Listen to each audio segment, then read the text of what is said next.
Want to grab a copy of the Steambird? We know our Fontanian friends love a little drama. There's no way they let their readers down. Isn't that Charlotte? And standing next to her, surely that can't be Kaniche? How about... Lost treasure resurfaces at last. Behold the beauty of the Remurian teacup.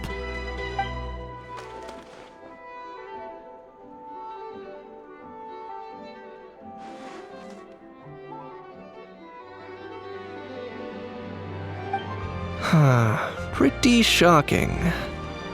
But it still feels like it's missing something. Ah, got it! Udex gravely wounded in shocking stabbing. Set to miss cross-border smuggling trial.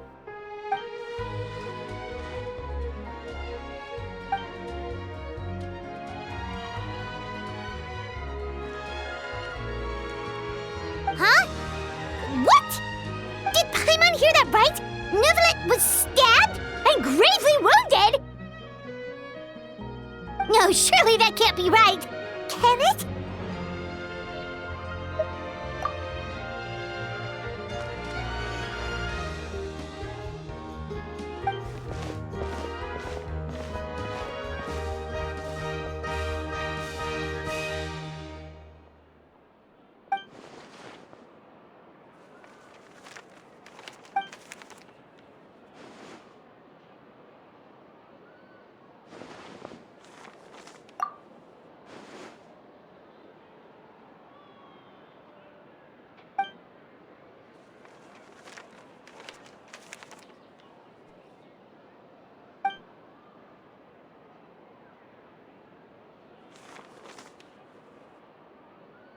Hey there, you two. Fancy running into you here. Yeah, that, and also a less than pleasant shock. What the heck was all that about a Saurian meat restaurant and the Udex getting stabbed? Please say you weren't being serious.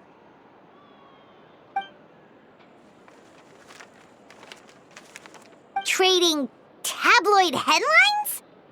Yeah. Charlotte and I were having a little contest to see who could find the most ridiculous fake news stories.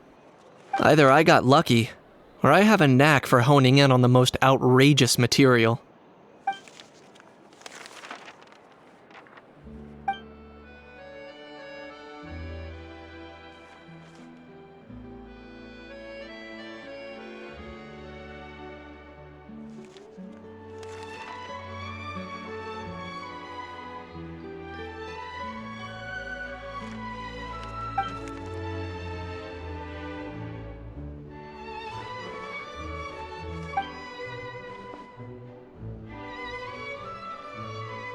If I had to quantify it, I'd say about 1% of what they write is the truth.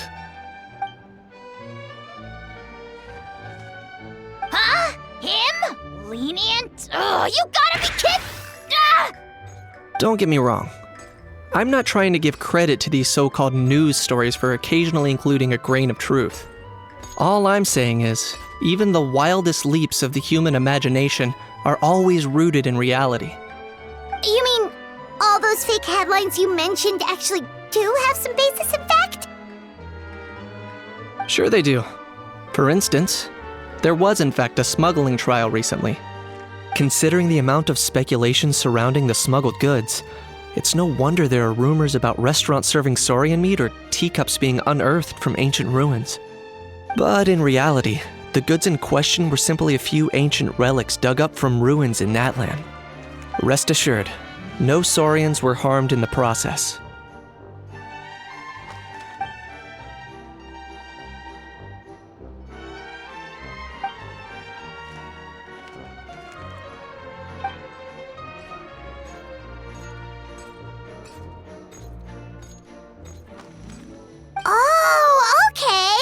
Paimon was so busy freaking out about those headlines that she totally forgot to ask why you're here in Fontaine, Kenichi.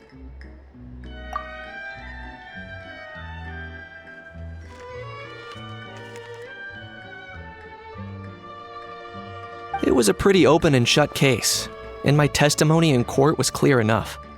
But I'm guessing, Mademoiselle Charlotte, that you're less interested in the case than you are in trying to uncover some news stories about Natlan.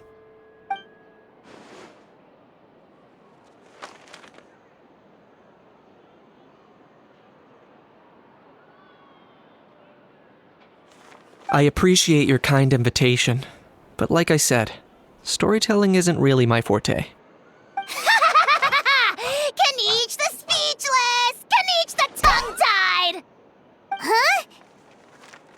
If you're dead set on doing an interview, why not talk to the Traveler instead?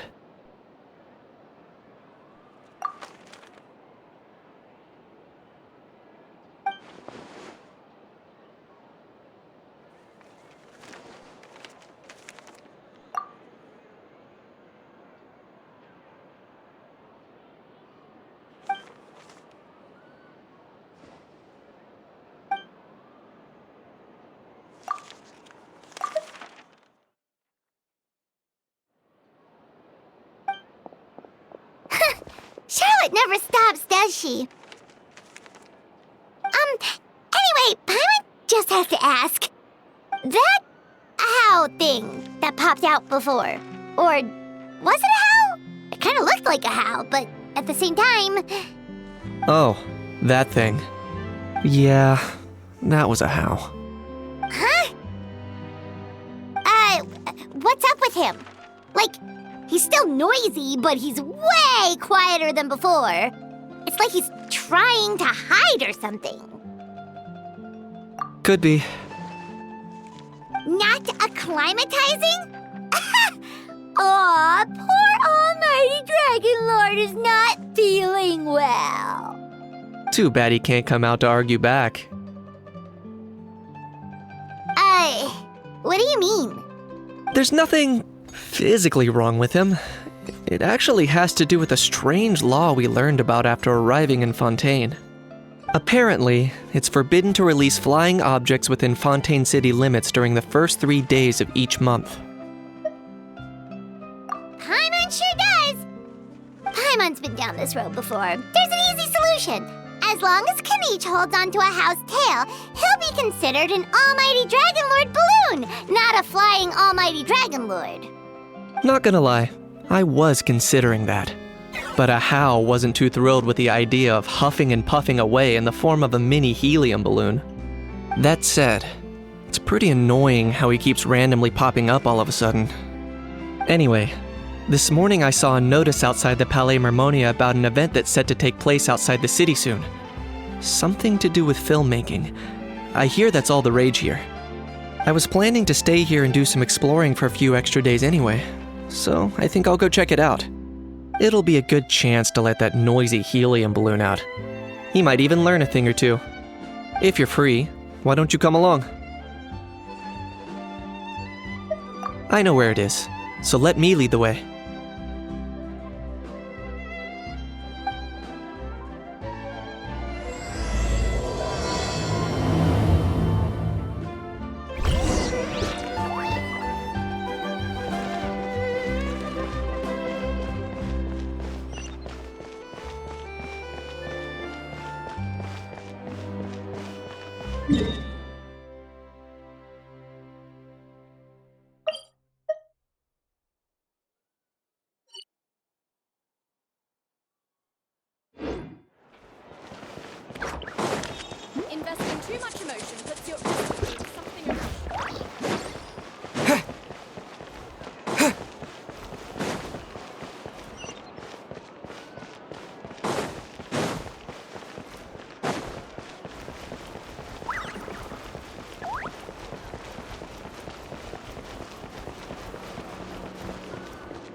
going to depart.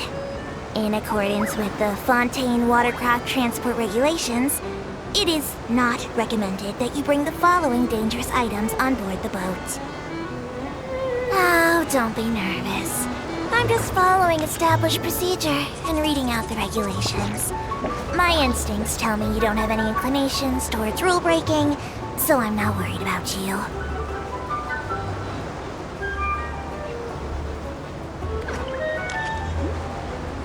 Supposedly, Monsieur Nubillet also once said, water from different basins contains different emotions.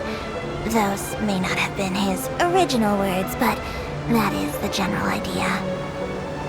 The aquabus is now nearing Opera Epicles. If any passengers wish to follow Monsieur Nubillet's lead, you may consider tasting the water nearby. And perhaps you may get to taste all the flavors of Fontaine.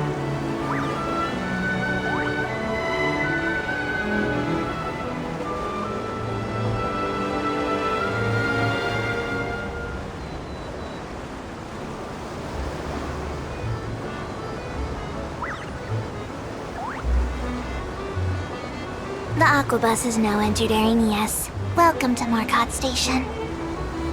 If you're hoping to meet the two figureheads of the Opera Epicles, I don't recommend waiting around here. They use their own private transportation. I doubt this is because they don't wish to associate with the common folk. I suspect they simply don't wish to see their private words and deeds appearing in the Steambird blown out of proportion.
Looks like I remembered.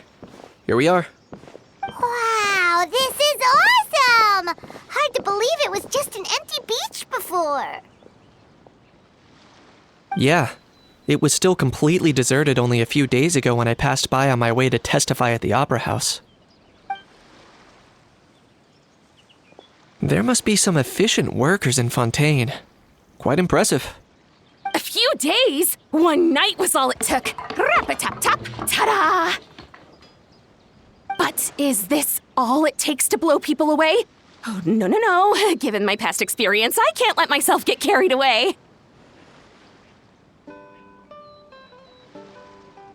Well, I can't believe you actually remember me. It's me, Lepine Pauline. That's right, the unlucky one.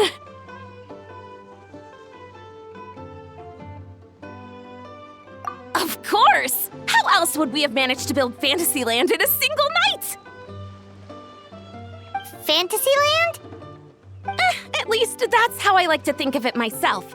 A magical land of fantasy, the stuff of film buffs' dreams. I know it sounds like I'm laying it on thick, but that really is the goal here. As you can see, the theme of this amusement park is Fontainian filmmaking, a place for all film lovers to come together and co-construct a world of dreams. Co-construct? Well, that's a relief. Sounds like you're sharing the cost this time rather than pouring your entire life savings into a single project. Nope! I might be inviting others to help fund this, but that doesn't mean I haven't thrown all of my life savings into it too! Huh? You've got to be kidding. Ha! Look at you, puny little humans. Recklessly betting your entire future against some stupid vanity project. If you're expecting even an ounce of sympathy from the almighty Dragon Lord, Dream on! Mockery is all you shall get, straight from the heart! Sorry, just ignore that little gizmoid. He likes to butt in occasionally. Do go on. Gizmoid? Who you calling Gizmoid? You're the Gizmoid! Wow! That's quite a nifty mecha you've got yourself there. Is it some sort of smart personal assistant? You ought to let Miss Charlotte see your cool gadget. Who knows? Maybe you could even look into mass production! Mass production? Ugh, insolent, vulgar, and disrespectful!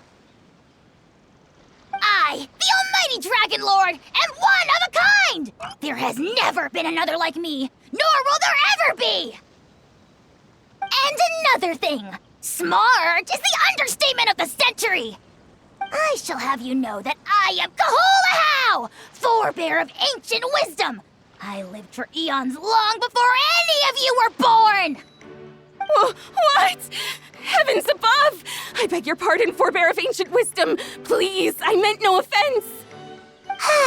Idiot meets idiot. What's all the fuss? Making some new friends, are we?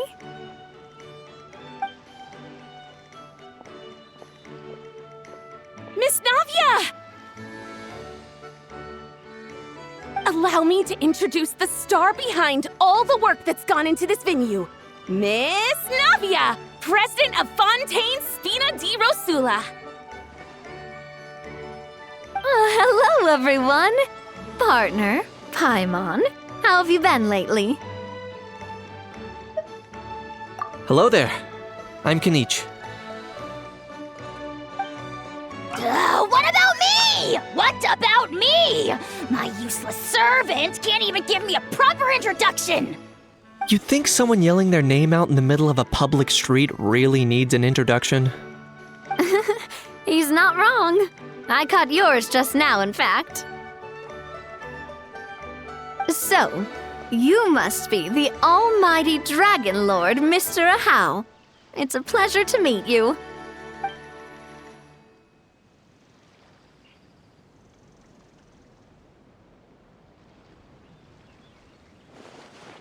Oh, see that? That's what I call proper manners. Well, it's not every day you meet a well-mannered human. Navia, was it? Excellent. You may address the almighty Dragon Lord by his name. Navia, don't you think the title Almighty Dragon Lord is a bit silly? It's no big deal. All little animals do that, don't they? I mean, try to puff themselves up to look more impressive.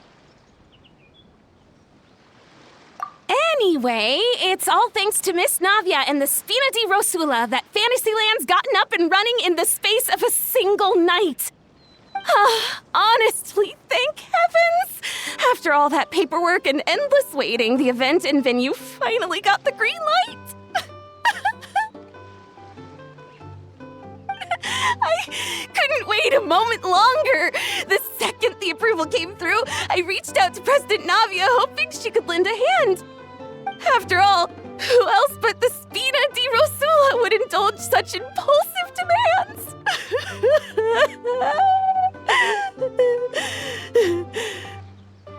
Sorry, traveler. Miss Lapine Pauline sometimes gets a bit overwhelmed by her own excitement, as you can see. I'm guessing she hasn't gone into much detail about the event yet, so let me fill you in. In short, the Cheval Moran Film Fantasyland is a fan convention that's open to film enthusiasts from all over Teyvat. Miss Lapine Pauline is hosting this event and also providing technical support. Huh? Cheval Moran? That's right, the one and only Surintendant Cheval Moran! After much persistence and many solicitations, I finally obtained Lady Farina's permission to use the image of her close friend.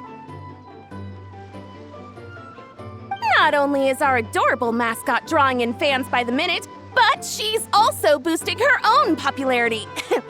And that was always the goal, a win-win arrangement. It's been a while since we last met, but still, it's a surprise to hear Lapine Pauline coming out with such sensible ideas. By the way, Miss Lapine Pauline, have you decided to switch careers and go into film tech? Not exactly. By chance, one of the prototype lenses I developed caught a photographer's eye, and it's now being used for the latest cinematic productions. Thanks to this unexpected opportunity, I've had the chance to invent various film-related equipment and props. That's right. So don't underestimate Miss Lapine Pauline, our resident engineer. She's the technical powerhouse at the core of this entire event. As for the Spina di Rosula, we're mainly here to take care of planning, operations, and management. For anyone feeling inspired to set up a booth, Miss Lapine Pauline and I will provide the necessary technical and operational support once their application has been approved. By the way, traveler, are you at all interested in taking part?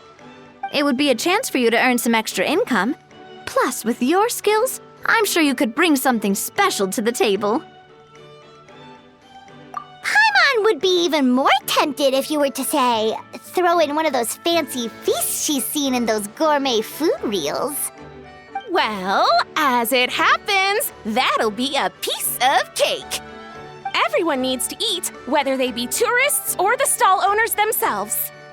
So thanks to Miss Navia's help, we've managed to invite none other than the celebrity chef, Miss Escoffier, to run our theme restaurant. Look over there!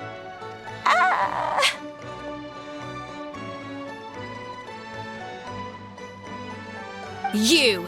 Yes, you! For the last time, the ingredients have to be in the right ratio!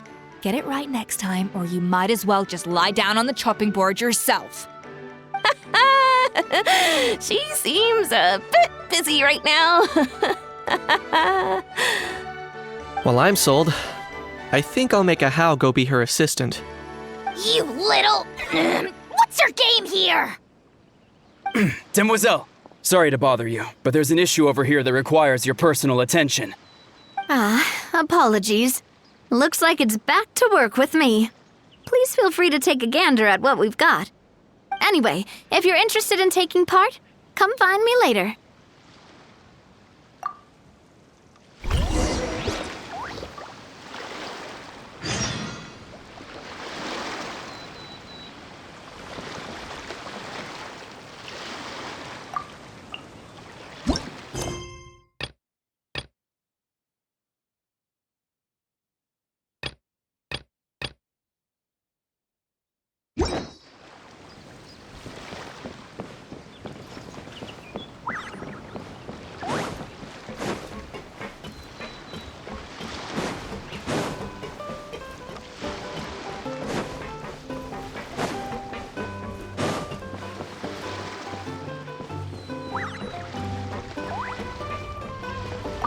The fresh vegetables from the new batch are exceptional quality. I just wish I could say the same about the new staff.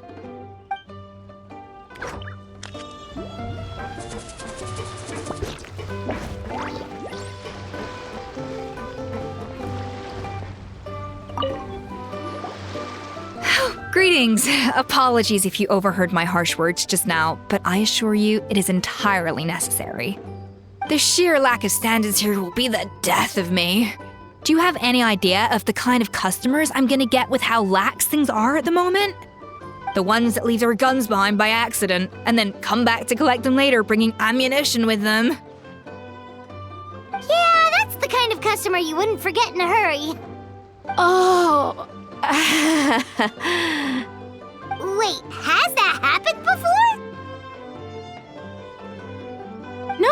No, it's just the mention of guns reminded me. Someone did actually leave their gun nearby. Huh? Just before we started setting up, as we were cleaning up the site, someone stumbled upon a mysterious locked box. It didn't look like something from Fontaine, though. It had more of a Natlanese vibe. Oh? Do you think a foreign tourist might have left it behind? That's what I assumed at first. but the box was buried beneath a pile of wooden planks, rocks, and whatnot, so it seemed like someone deliberately hid it there. But I didn't see much point in speculating, so the best thing I could think of was to hand it over to the authorities. I trekked all the way over to the Palais Mermonia just to hand it in. Ugh, it was exhausting. What did the authorities make of it? Oh, they made a mountain out of a molehill, as usual. Before even addressing the question of what was actually inside the box, they had several heated discussions about whose responsibility it was to write the lost and found notice. Thankfully, the ever-reliable Officer Sedine stepped up and immediately called in the Marechaussee Phantom to crack the lock and check if there were any dangerous items inside. And, as it turned out, there was a gun. Wow, that's a dangerous item, all right. Mind if I ask what kind of gun it was? Oh yeah, Mr. Kanich, you're from Natlan, aren't you? Do you know a lot about guns? You could say it comes with the job. I have an interest in weaponry and the like. Ugh, such a spoiled brat. What, are the toys I gave you not good enough for you anymore? Yep, got sick of those long ago. Ugh, you little... How dare you turn your nose up at my gifts? Why Time for a timeout, old-timer. Sorry, where were we? Oh yeah, do you recall what the gun looked like? It's a bit hard to describe. If you ask me, it didn't even really look like a gun.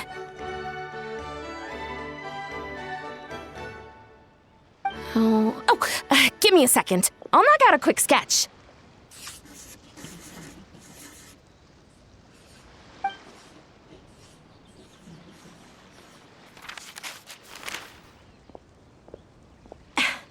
Something like this.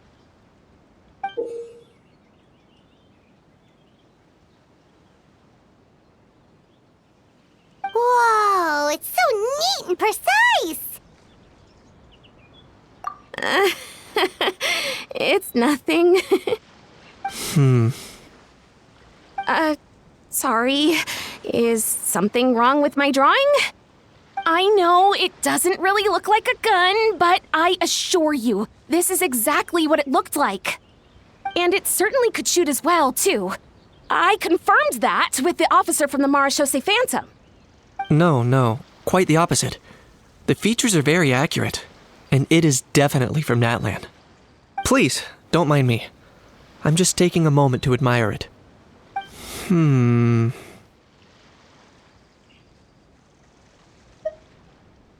I should be the one thanking you. Thank you, and everyone else for your support. Don't mention it. Besides, we haven't really done anything. Not at all. The buzz and excitement you guys bring is exactly what this event needs. Oh dear, I'm starting to feel a bit guilty watching everyone else toil away. Guess it's about time I got back to work too. But just before I go, one last thing. Traveler, it's wonderful to see you. Here's to a successful collaboration.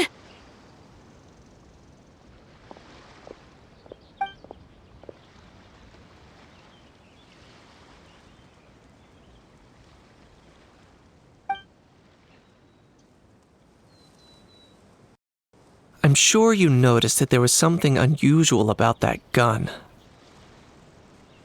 Correct. It's most likely an old weapon dug up from some ancient dragon ruins. Based on my experience, it might be more accurate to refer to it as a hand cannon. But in Fontaine terms, it's not wrong to call it a gun. Given why I came here, don't you think it's curious that an ancient dragon relic of unknown origin would turn up like this, out of the blue? I suspect this gun might have something to do with that smuggling case. It might have slipped through the cracks. Time is of the essence, so I'd like to head over to the Palais Mermonia to verify my suspicions. Perfect. Then we can head out right away. Or, if you want to catch up with your friends first, I can wait.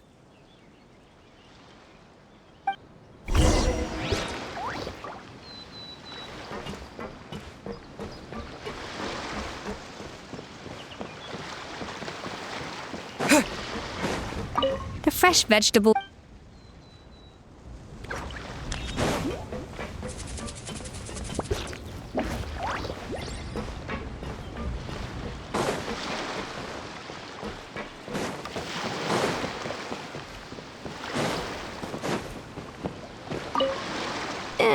We've gone over budget in quite a few areas. But, whatever. The results are what count.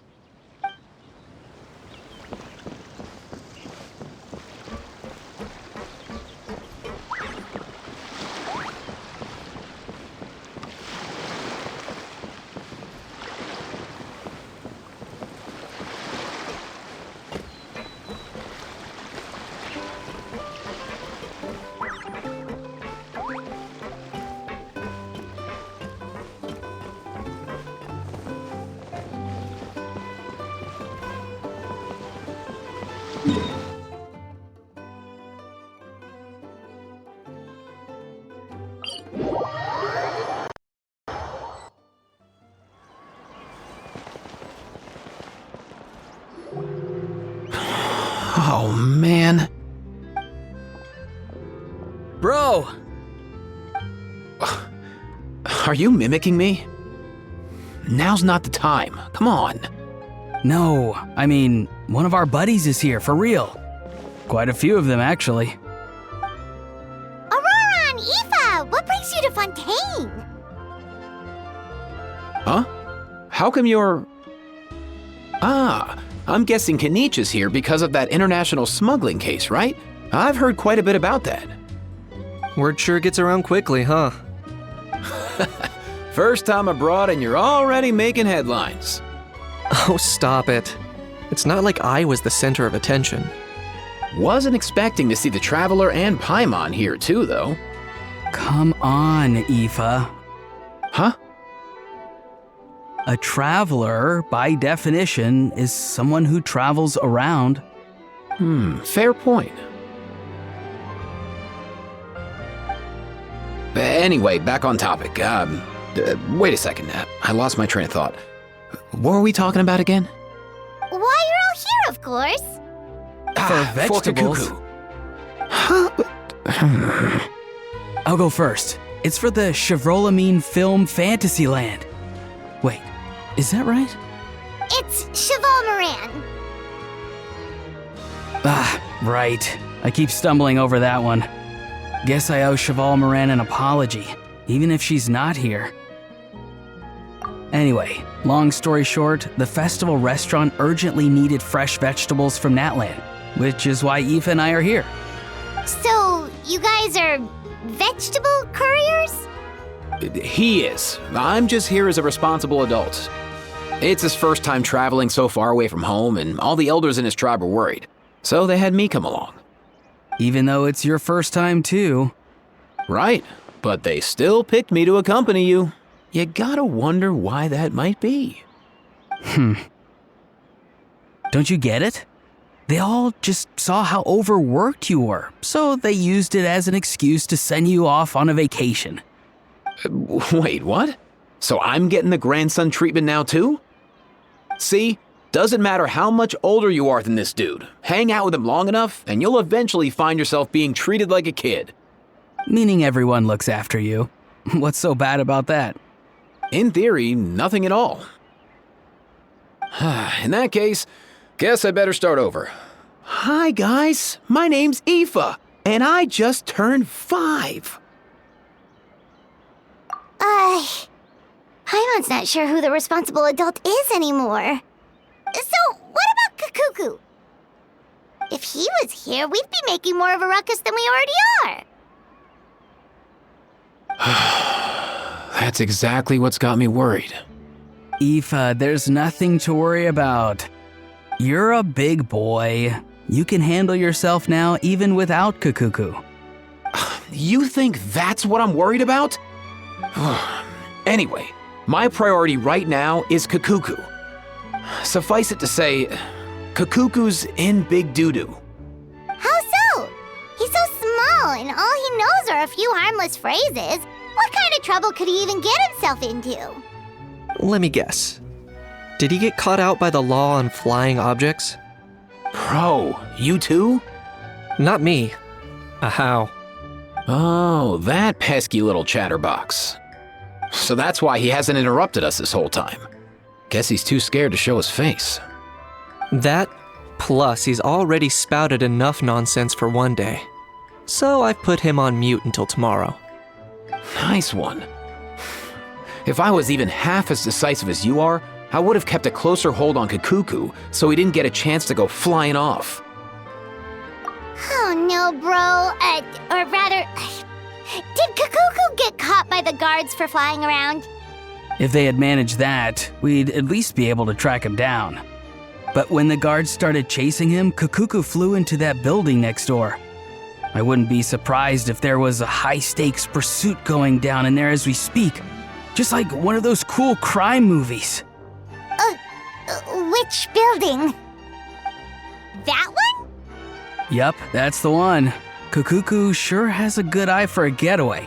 It's the tallest building around. I may be able to fly up pretty high, but checking every last window would still take quite a while.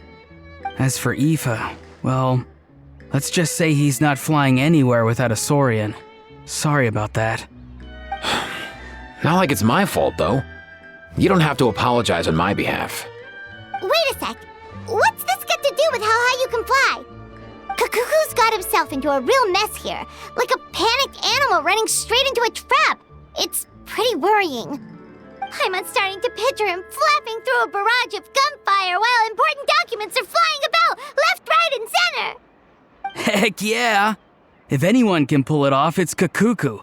He's always been such an awesome Saurus. I believe in him.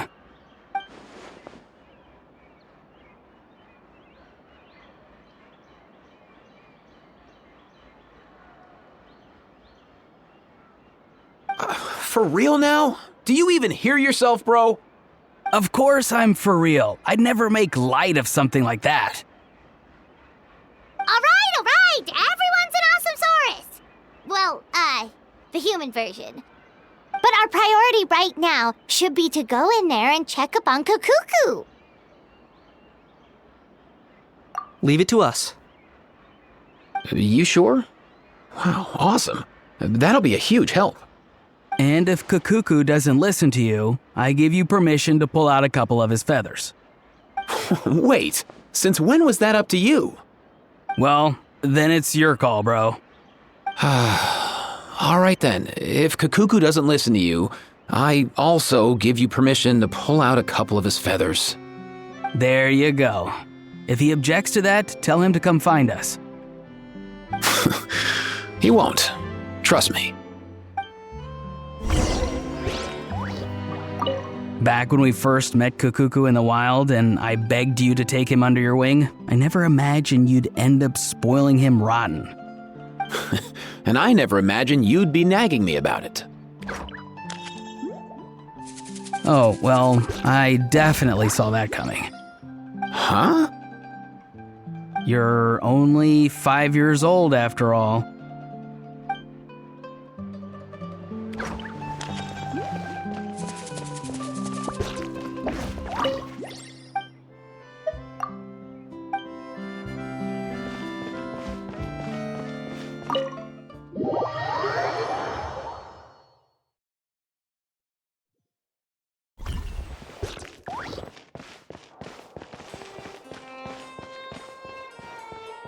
Nothing new there. The first few days of every month are always noisy. Nothing new there. The first few days of every month are always noisy.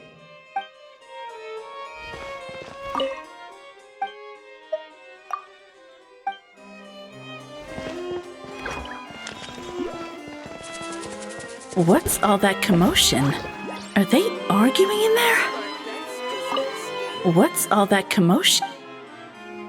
You have to think before you act. Work is work.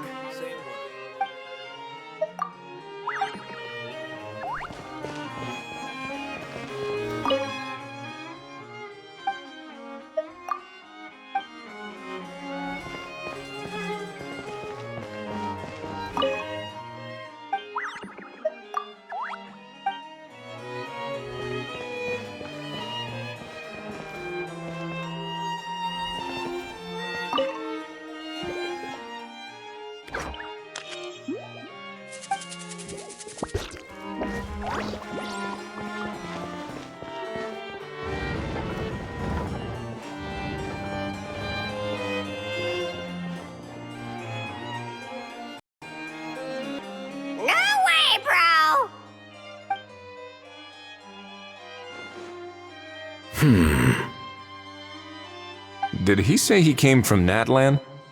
No. Get out of here! I can understand his words, just not what they mean. Oh no.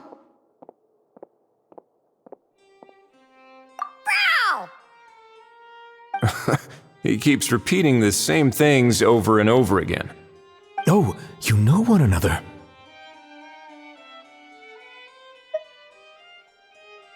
He's a friend! Yeah!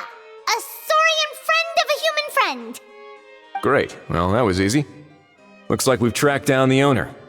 Guess that's one less lost and found notice for you to write, Monsieur Neuvillette. For real? Traveler, was there something important you wanted to discuss with the Udex? I'm just about done with my business here. Need me to step out? Stay and hear them out first. Perhaps it will have some bearing on your own work. If I'm not mistaken, you are the same Mr. Kanich who served as a witness in the smuggling trial? I take it there's been a further development in the case. That's right. Very perceptive, Mr. Udex. So you've met Neuvillette before? But wasn't the trial overseen by another judge? I've seen his photo in the papers. But as for this other gentleman... Allow me to introduce you to Mr. Wriothesley, administrator of the Fortress of Meripede. Or in layman's terms, Fontaine's prison warden. Please, feel free to share anything about the case. There's no need to keep anything from him. Pleasure to meet you. Pleasure to meet you! Wow, that sounded just like me. But should we really discuss official business in front of the Saurian? Oh, wow! Oh, no! I believe he said... Or rather, I suppose he meant that he'll keep this to himself. Though I should mention, Mr. Kukuku, that we will have to ask you to sign a confidentiality agreement. Sure thing, bro!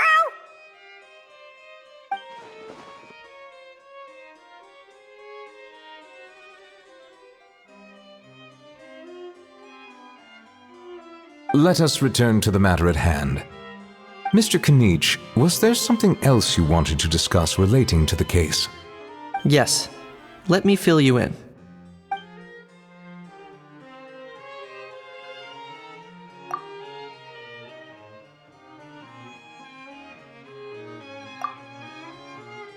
Wow!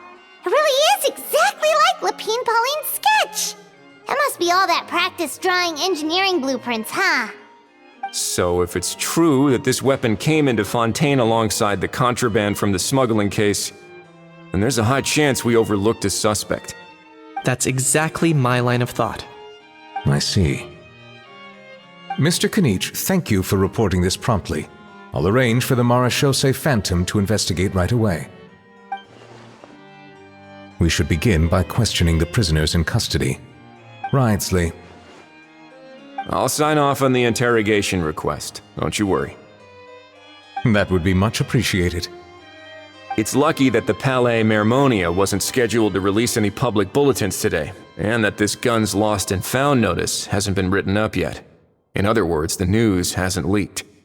I'll be staying in Fontaine for the time being. If there's any progress in the investigation or you need my help, feel free to reach out anytime. Yep, we were just about to go help out with Lapine Pauline's convention. If there's any news, we'll keep you all posted. Marvelous. Thank you all.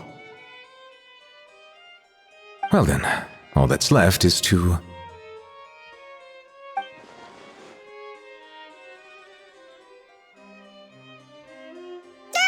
You miss me, bro? He really does come out with the most unexpected things. Who did he learn it all from? Well, it's pretty extraordinary. Anyway, according to due process, we must first determine whether Mr. Kukuku qualifies as a flying object. And, following on from our conversation just now, he also needs to sign a confidentiality agreement. Drafting said agreement may take some time. Looks like you'll be staying with us for a while then, Kukuku. Excited?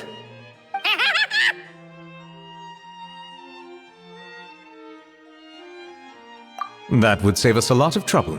Many thanks. All right then, we'd better get going. No need to see us off.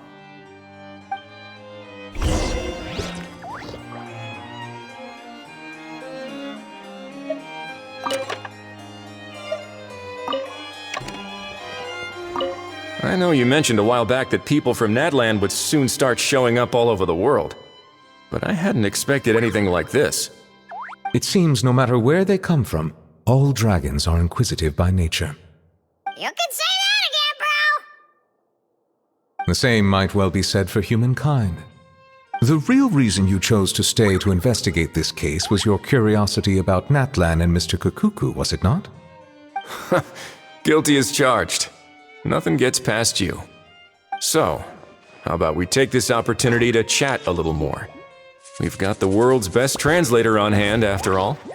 Sure thing, bro!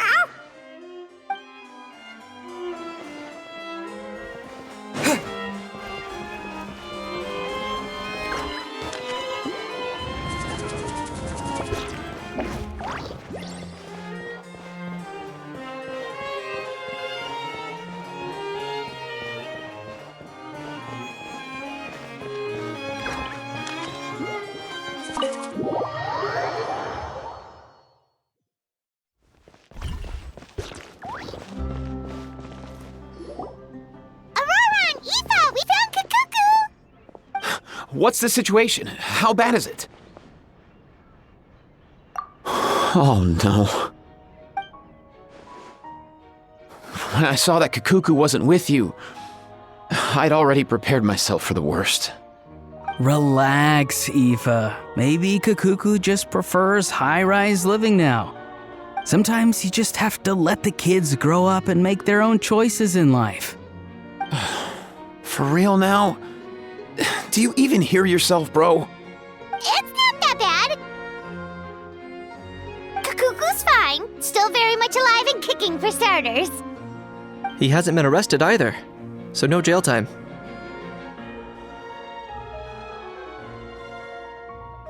See?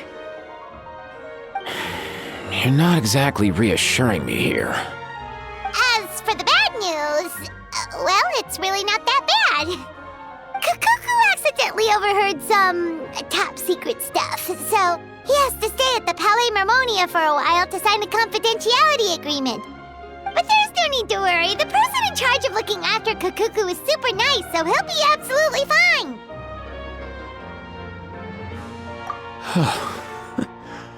All right. That doesn't sound too bad after all. Wow, hearing that's put my mind to rest.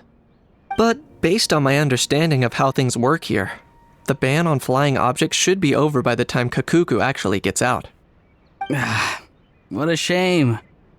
Oh well, I guess we'll just have to go have some fun without him. You don't look disappointed in the slightest.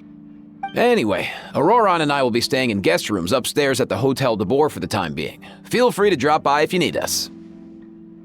Yay! Problem solved! All right, let's catch up another day.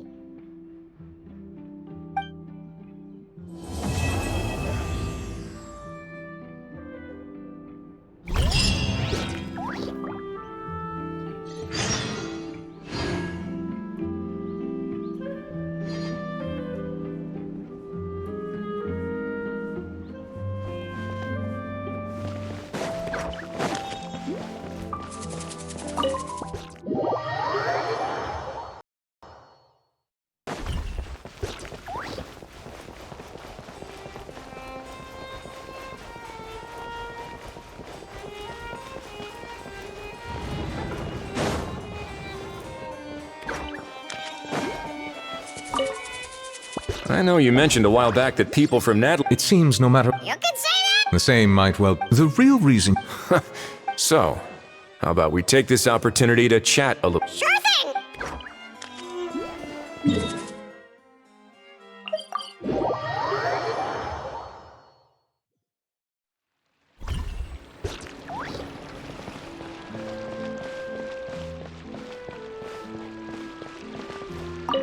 I've realized we're in a bit of a tricky situation here. What do you mean? If we go out, we won't have time to watch that film we rented. But if we stay in and watch the film, we won't have time to go out. Oh, you realized it too? Yeah, well, pretty smart for a 5-year-old.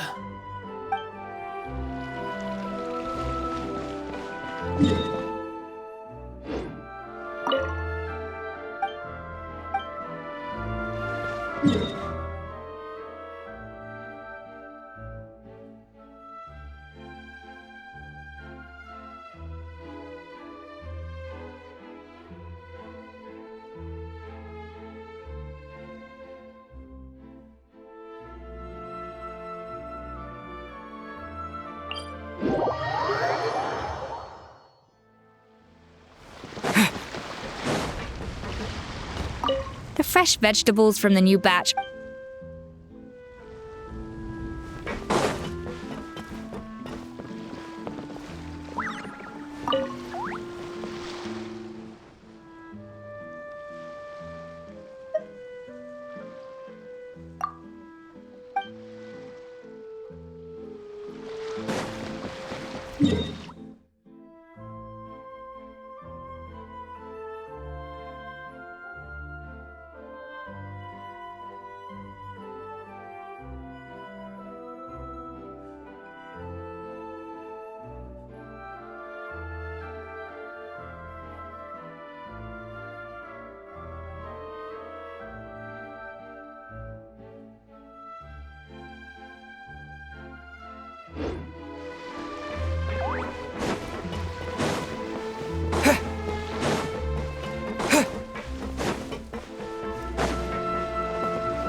It's all your fault! All your fault! Your fault, your fault, your fault! Stop yelling and get to the point. If you hadn't kept me locked away, I could have asked that judge to step in for me! He'd have backed me up for sure, and then we'd have kicked your sorry little butt! For real now? Do you even hear yourself? You'd better focus on outsmarting Kakuku first.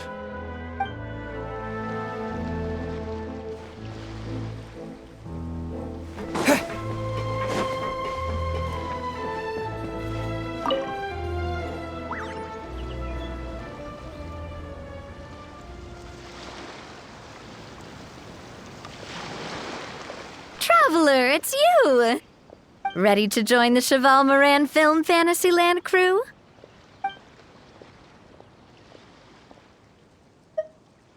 No problem. We'll be ready when you are.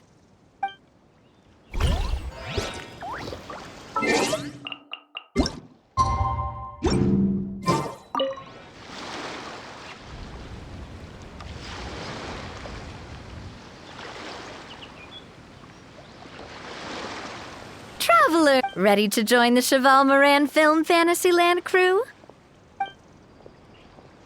It's time, dear partner and Paimon, for us to turn our attention to the Cheval Moran Film Fantasyland.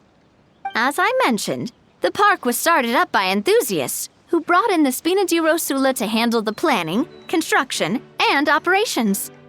Of course, enthusiasts aren't typically all-around experts. They usually stick to designing the event booths. We, for our part, handle long-term operations and develop standardized strategy guides for the different activities.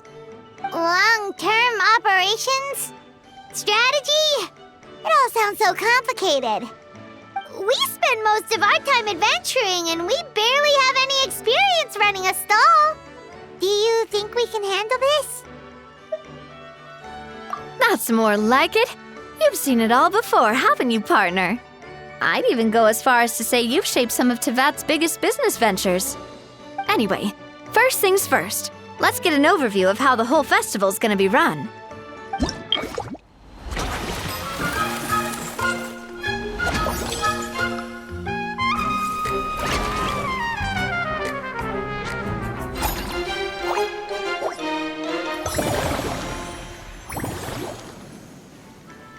As you can see, our Fantasyland's a bit like a sugar-free macaron right now. Several areas are still under construction. The Spina's only been able to hire a limited number of craftsmen. Besides, we don't have enough experience to handle multiple projects simultaneously. That's why I chose to adopt a time slot-based planning method, so we can focus on specific tasks during each designated period. Upgrading facilities, expanding the venue, hiring staff. All of this requires funds and time slots to accomplish. So, it's our job to allocate precious time slots in each business cycle to the most worthwhile tasks. As we attract more guests and earn money to add to our funds, we'll also be able to work more efficiently, which will allow us to divide each cycle into finer time slots, which will let us get more done. So we'll be limited in the decisions we can make and tasks we can focus on within each time period. Which means we have to use our limited actions and Mora to earn even more Mora. Kinda like playing chess or cards then. Cooking up a strategy in advance is gonna be key. Paimon thinks she just about gets it. How do you feel about it, Traveler? Yep, Come on, we can do this! You mentioned standardized strategy guides just now. Does that mean there are non-standard ways to take part too? Of course. Film and entertainment mean different things to different people. And there's gonna be a wide range of exciting activities for people to try out. If we're not careful, some visitors might wander off and end up getting in trouble. And others might pick up dangerous props by mistake. To avoid confusion, we need to create a standardized strategy guide for each activity. Just think of it like a walkthrough.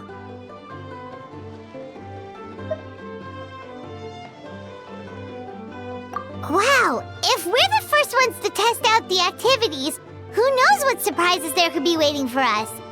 But if we hit a tough spot, we'll just have to rely on our skills to carry us through. Hopefully it goes without saying that I'd never put you in danger, partner. I carefully checked all the existing activities before you arrived, and I can assure you that they're all perfectly safe. I also wanted you to experience the activities before anyone else gets to. It'll be fun. Plus, we'd like to hear your thoughts and suggestions. Oh, those are two things Navia is best at! Making people feel safe and having fun! Great! Well, I can't wait to hear what you think. Your input is super important to us. All right, then. Let's start with eclectic escapades and put our first guide together.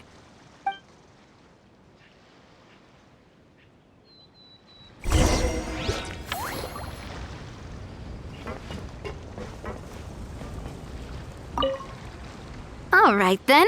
Time to try out eclectic escapades. I'll leave the strategy guide to you guys.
Both of you seem even more excited than before.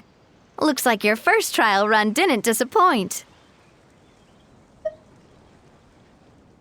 Paimon hasn't actually watched that many films, but after trying it out, she might just be hooked! We should check out the film that it's based on! Great job, Paimon. That's exactly what our enthusiast friends were hoping you'd say. They'd be beyond delighted to hear that visitors are curious about the films that inspired these attractions. Some have even been willing to contribute extra funds out of their own pockets. Where budgets have allowed, of course. Out of their own pockets? That's right. While the Spina di Rosula covers the cost of basic booth materials and rental fees, many fans have personally funded promotional materials and related merchandise. The cost of the booth itself isn't their main expense. Some of them have already started designing spin-off products inspired by film characters. Take our official mascot, Surintendant Chevalmoran, for instance. She won second place in the last most popular character poll for the comic film category, and was even dubbed the pinnacle of round, bouncy cuteness. Many people have expressed interest in designing cushions based on her image, using the highest quality fabrics and hiring the most skilled artisans to mass produce them. These cushions will officially go on sale at the next convention alongside lots of similar products. Don't worry. As Surintendant Chevalmoran's guardian and official image rights agent, Farina's already getting 60% of the sales revenue. After all, the fans are doing this voluntarily, not for profit, but to promote Surintendant Chevalmoran's adorable image. The more Mora ends up in Farina's purse, the better Surintendant Chevalmoran's meals will be. And who wouldn't be happy to hear that? Oh, Paimon likes the sound of that. Everyone working hard for something they all love without worrying about profit. Still, we can't just ignore Mora completely. Whether it's fan creations or official commercial projects, some level of financial balance is still necessary. The same logic applies to the Chevalmoran Film Fantasyland taken as a whole. Once we finish the standardized strategy guides, our attractions can officially be open to the public. But we can't take personal charge of the ticketing process. There's plenty of work to do at the various booths, and the park itself is a work in progress. We'll need to assign dedicated employees to maintain and manage each attraction. There's a recruitment section on the park's bulletin board. We've received many applications, and each candidate has their strengths. Our job is to match the best candidates to each attraction based on their overall performance. Once assigned, the staff will keep the attractions running, ensuring a continuous revenue stream. Wait, so we've suddenly gone from being playtesters to heads of human resources? That's definitely a first for us. Just don't hold everyone up to your own standards, okay? You can't expect everyone else to be as capable as you. All right, time to review some resumes. Fingers crossed we'll get some exceptional candidates.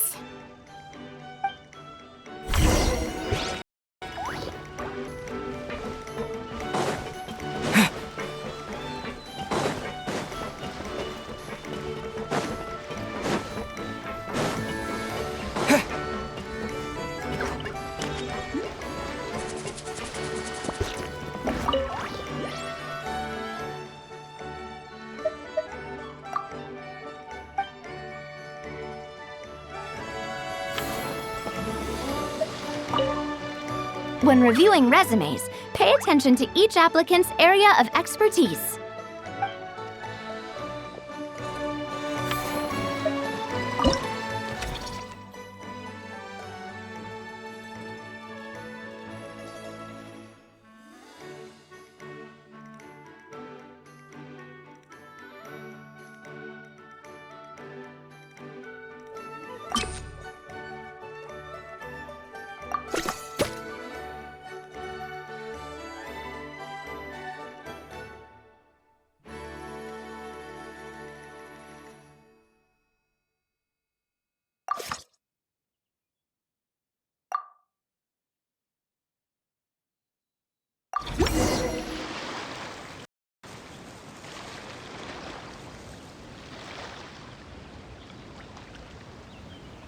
Looks like this particular employee is really getting into their role.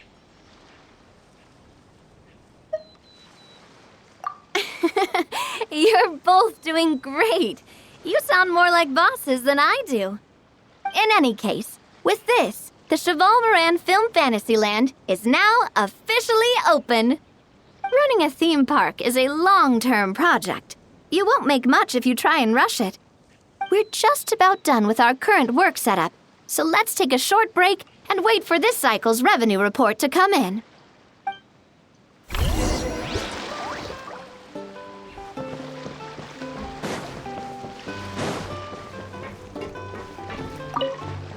Well, this cycle of operation sure got us off to a good start. On to the next one.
cycle of operation sure...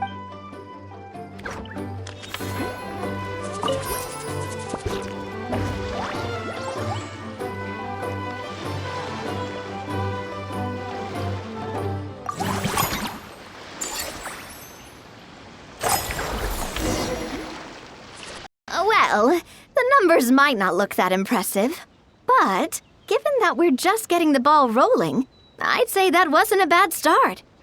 Building on this momentum, we must consider rolling out more unique business strategies during the next cycle. To draw in the crowds, I've invited one of Fontaine's very own celebrity chefs, my good friend Escoffier. She'll be performing right here in the amusement park's restaurant. On that note, let's go catch up with her. So, is the restaurant part of our business strategy too? There are so many layers to this operation.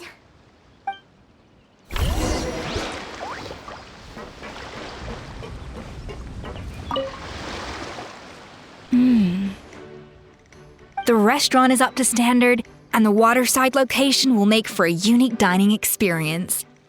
The beautiful scenic reflections in the water create a stunning backdrop, lifting diners' spirits and allowing them to truly savor their meals. Ingredients, check. Cooking utensils, check. Looks like we're ready to rumble. Hey there, Escoffier! Oh, my employers are here. The president of the Spina di Rosula, plus the famous traveler and Paimon. I must say, you seem a bit overqualified to be running a film-themed amusement park. I'd say that if anyone here was overqualified, it would be the former head chef of the Hotel de Bourg. Wherever you walk, the aroma of fine cuisine follows in your wake. Let's get back to business. I'm guessing you want the traveler to help me decide the theme dish for each cycle, right? This is the business strategy I mentioned earlier. Using Escoffier's top-tier dishes to attract more visitors to the park. But this isn't just about attracting visitors. Her culinary masterpieces will surely have other surprising effects. Just imagine, Paimon, if all you needed was a single ticket to enjoy all the attractions and taste all the legendary food. Wouldn't you be tempted? Then Paimon come every single day. Now, here's the twist. To get the most out of this strategy, the menu can't be made public. Based on research by a certain food branding consultant, many restaurants have started offering a special chef surprise dish. So give me some inspiration every few business cycles, and I'll decide on our next theme dish. Now then, give me your hand.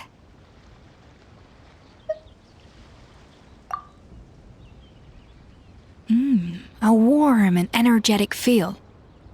Your hands are calloused from wielding your sword, but still quite delicate. When you grasp its hilt, it's like you're holding the bow of a violin. A sword, then. The theme this time shall be strength. All right, let's find out what strength looks like in gastronomical form.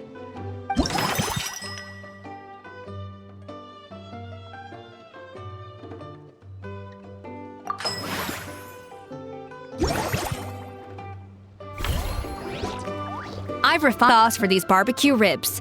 It's a richer flavor than the classic version, but not at all greasy. The mint extract in the seasoning leaves a refreshing aftertaste, perfect for indulging yourself after a fun-filled day. But if you ask me, I'd say the artisans need these more than the guests. The artisans? As I'm sure you've noticed, this park isn't quite finished. A serving of these barbecue ribs should help the artisans replenish their strength much more quickly. As their bosses, you have an obligation to provide meals for them. So why not invite them to dine here? Who knows, the morale boost might even improve their productivity.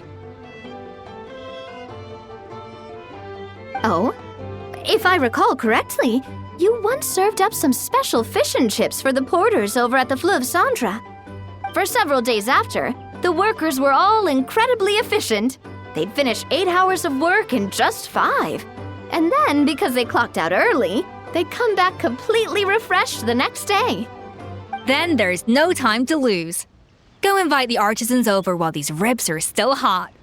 I'll prepare some side dishes and desserts too. That's a great idea! You really live up to your reputation, Escoffier. Looks like these themed dishes are gonna make a huge difference after all. We'll have to make sure we check in with you regularly. The artisans are pumped and ready to roll thanks to that themed dish. And perfect timing, too. Let's take this chance to take the facilities of our eclectic escapades to the next level. That unique aroma. I wonder how you'll inspire my cooking this time. All right then, I'll just go with the flow. It's about time for a fresh new flavor.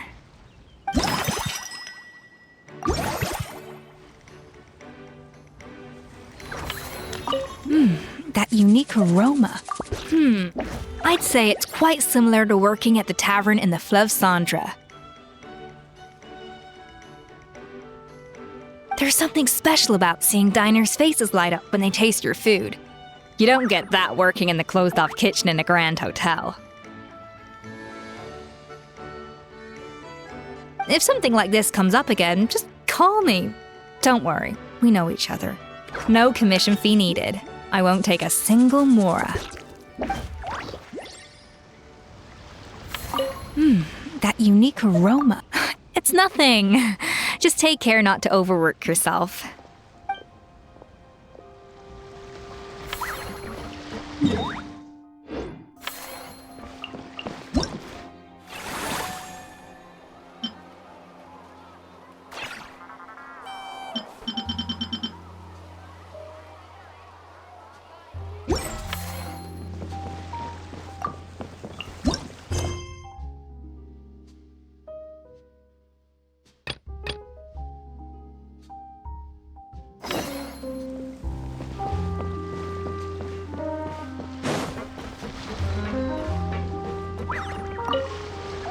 Now that everything's going smoothly, it's about time we upgraded our facilities.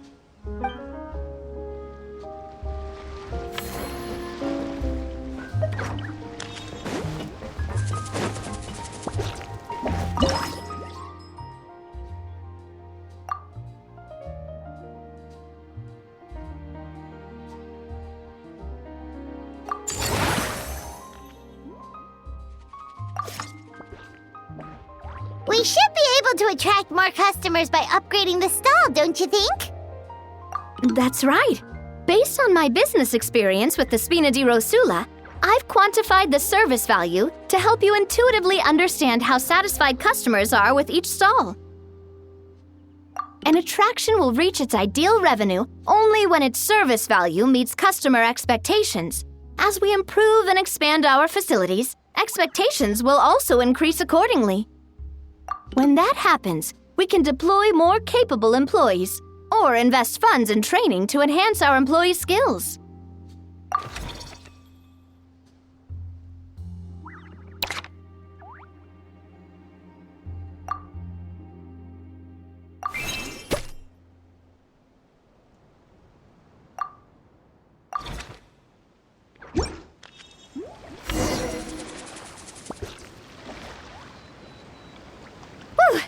That should be everything. Looks like you've pretty much mastered how to run this park.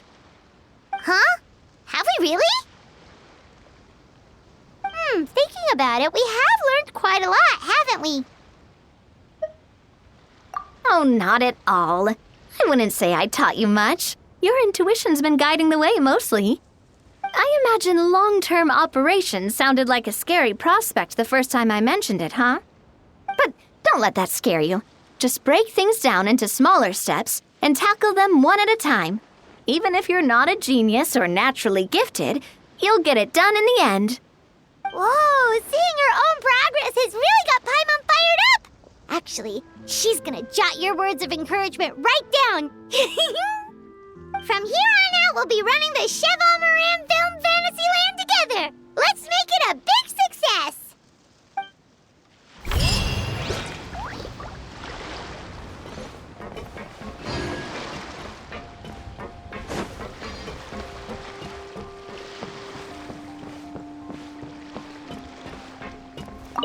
You've got this park off to a great start, partner.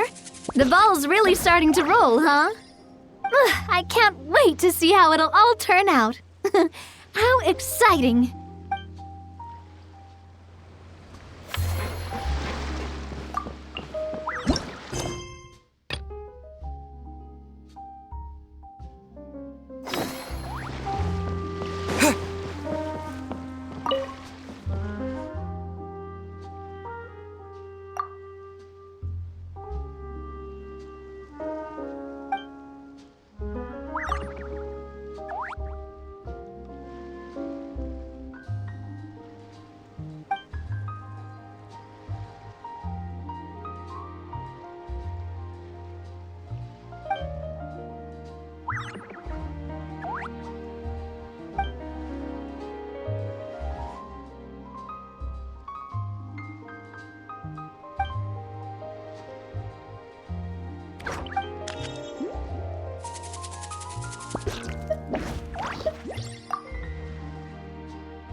That unique aroma. Alright then, I'll just go with the flow. It's about time for a fresh new flavor.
That unique aroma.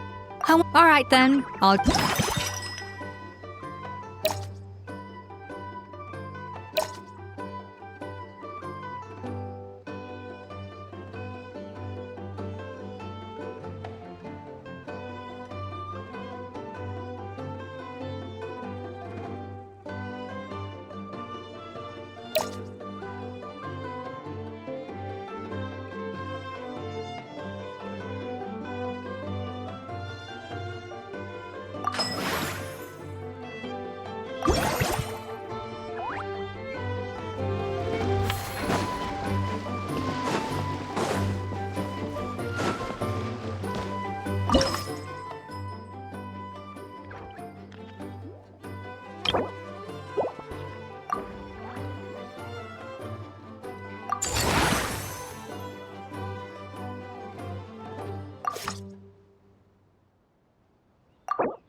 It's been a few days. Ban on flying objects should be over by now. Let's head over to the Palais Mermonia to see how Kukuku's doing.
Is that good news or bad news, though?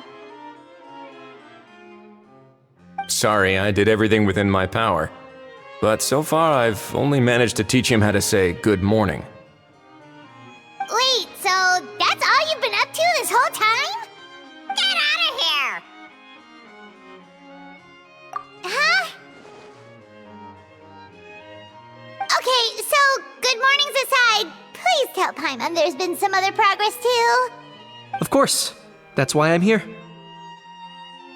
Kukuku's not the only one that Mr. Risley's been getting to talk. I'm referring, of course, to the convicts. It was nothing. These guys weren't exactly tough nuts to crack. So, what's the deal? After racking their brains, they remembered speaking to an inconspicuous middle-aged man just as they were preparing to pack up and leave Natlan. He was dressed in the manner of the Children of Echoes and carrying a box. Plus, the description matches the one the gun was found in. All in all, he didn't look any different from your average Natlanese traveler. Perhaps seeing that they were dressed as merchants, this man stopped for a chat, inquiring where their goods were headed, and even asking if they could share a boat. The smugglers were very cautious, though. They didn't tell him any specifics. But all this happened before I crossed paths with them. I happened to notice them as they were preparing to set sail. I thought they looked shady, so I snuck aboard, and ended up being carried along all the way to Fontaine.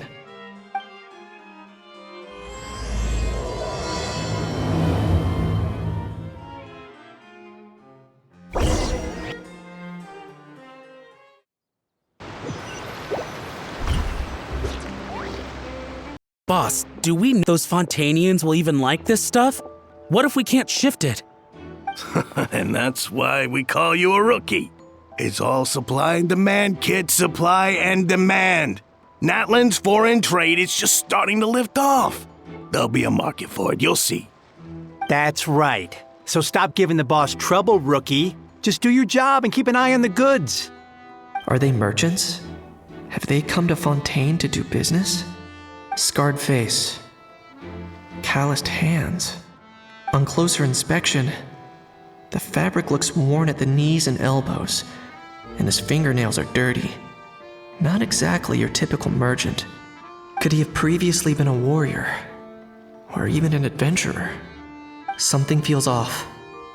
I'd better sneak up and get a closer look.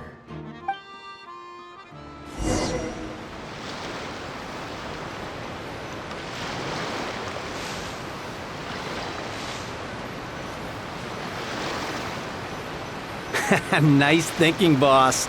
This tourist tub's been fast-going and smooth sailing. Plus, no one's been asking us what we're up to. That goes without saying. Big cargo ship would have been too slow, whereas the smaller ones would have been faster but way too bumpy. If we ended up damaging the goods by accident, all these months spent grafting away would have gone up in smoke. Seriously?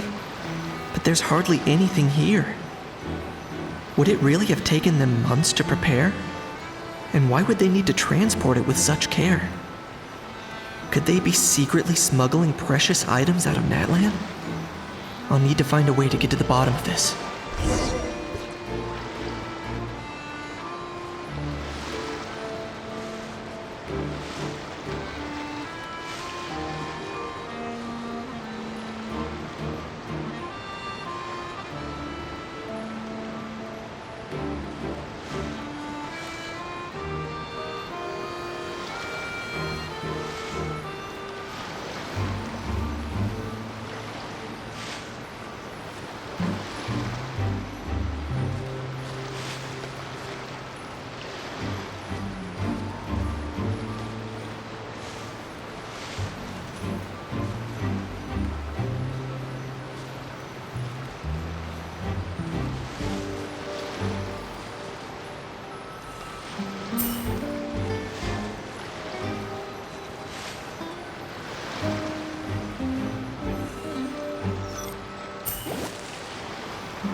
Let's go hear what these criminals have to say for themselves. Sure enough. Who goes there?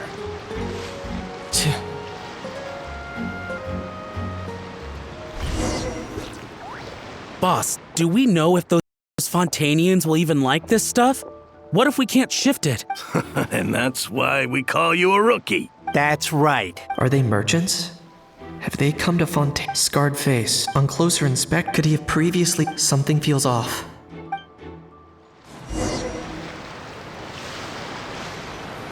Nice thinking, boss. This tourist tub's been fast-going and smooth sailing. Plus, no one's been asking us what we're up to. That goes without saying. Big cargo ship would have been too slow, whereas the smaller ones would have been faster but way too bumpy. If we ended up damaging the goods by accident, all these months spent grafting away would have gone up in smoke. Seriously? But there's hardly anything here. Would it really have taken them months to prepare? And why would they need to transport it with such care? Could they be secretly smuggling precious items out of Natlan? I'll need to find a way to get to the bottom of this.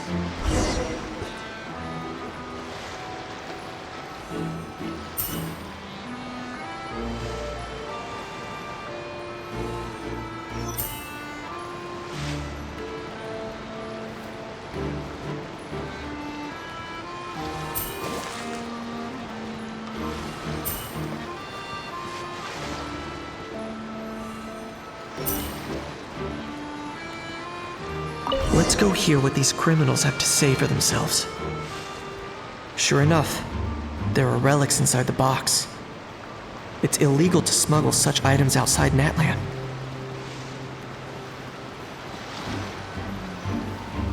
Hey, why the long face? You're abroad on business and you get to do some sightseeing while you're at it. Sounds like a pretty sweet deal to me. You better cheer up if you know what's good for you. I guess you're right. I was just worried I might have messed up with the packing, or that something's gonna go wrong along the way. Oh, pull yourself together. Tons of foreign tourists come traveling to Fontaine. I bet their luggage is full of all kinds of weird stuff.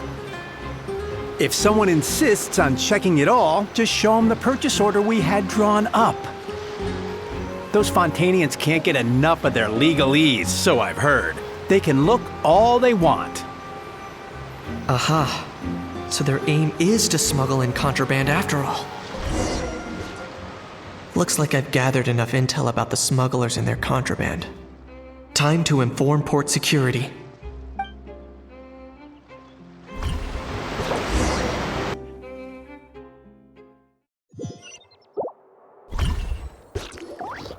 So anyway, that was when I went and told the Fontainian guards about my suspicions. After an investigation and a chase, they finally apprehended them and sent them on their way. Well, guess they're headed exactly where they should be. Thanks. Based on your recollections just now. I was completely focused on those smugglers at the time, so I wasn't really paying attention to other passersby. Yeah, Kanish, you did great! In other words, the person who brought the gun here, the one who lost it, has no connection to the smugglers whatsoever. They were working entirely on their own. Oh dear, oh dear! Sounds like Mr. Kukuku wants to chime in? He said this elusive individual's actions are positively mystifying. It's a good observation, I quite agree. However, we still know next to nothing about the person. Perhaps we should start by focusing on the lost item itself.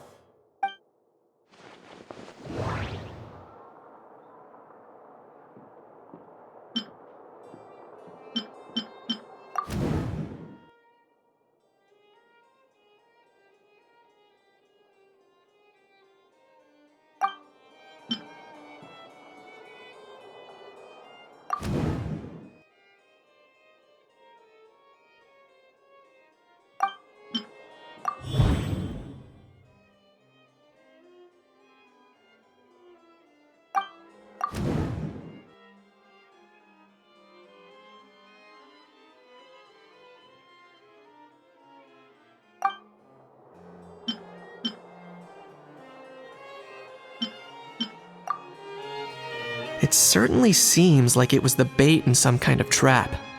The only question is, why wasn't the bait made more conspicuous? Has something sprung to mind? I just remembered a film I watched this one time. Huh? Oh wow, no way, bro! Hold on, let me explain. Just now, the traveler speculated that this box might have been placed there on purpose, as if the intention was for someone to come pick it up. That got me thinking about those films about kidnapping cases. When they demand their ransom, the kidnappers tell the victim's family to leave money or valuables at a designated spot for someone to come pick up. That doesn't merely happen in films. There have been similar cases in real life. In fact, if anything, it's probably the real-life events that inspired the films. Sounds plausible. Ooh, wait.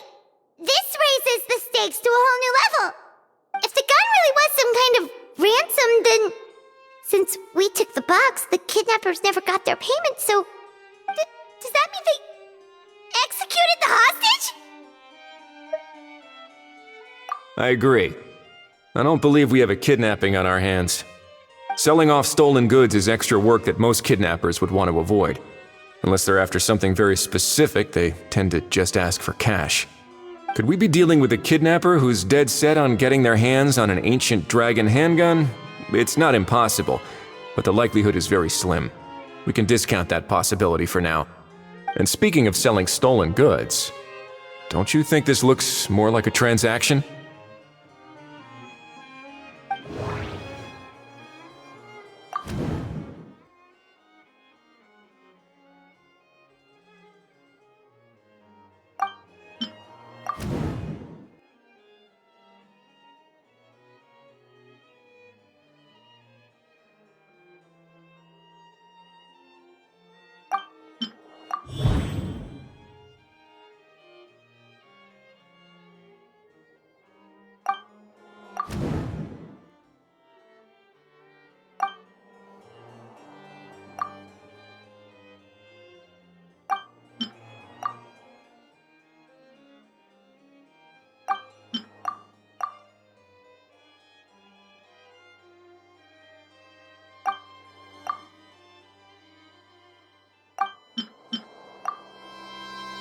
So, bottom line, this was an individual smuggler at work. Exactly. And it was the location itself that caused the deal to fall through. The last thing they would have expected was for a quiet beach to turn into a bustling film convention overnight. Not only is the area now packed with tourists, but the Spina di Rosula have a presence there. I'll bet that both parties were completely caught off guard. That sounds like a plausible theory, but how do we verify it? Looks like your people better start rolling up their sleeves. How so? Easy. Just follow the usual procedure by putting up a lost and found notice. The more routine we make it seem, the more likely the suspect will come forward to claim it. Even if they send a proxy, we're liable to get our hands on new leads. And timing-wise, it's about time we updated the bulletin board anyway. All we need now is a lucky gestionnaire to write up the notice for us post-haste. Ah, so that's what you meant by rolling up their sleeves. In that case, I may as well write it myself. Delegating this to someone else would require an additional explanation. Or are you just not used to asking others to work overtime? Is that really a major concern here? Well, looks like I won't be needed around here. At least until the notice has been posted. You could always wait here if you like. The Palais Mermonia serves a particularly fine cup of tea if that swings it for you. Thanks, but no thanks.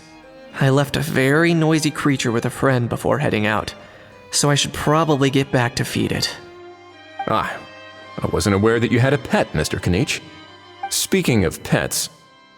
Get out of here! Out of here! Yep, that's the plan. Out of here indeed. I believe that what Wriothesley is trying to say is, you are free to leave, Mr. Kukuku. Furthermore, it has been determined that Mr. Kukuku should not, in fact, be classified as a flying object. As such, he shall be free to move around Fontaine whenever he so pleases. You're the best, bro! Oh, that really is good news! Travelers, should we bring Kukuku back to Aoife and Auroron? I shall leave him in your capable hands. Indeed.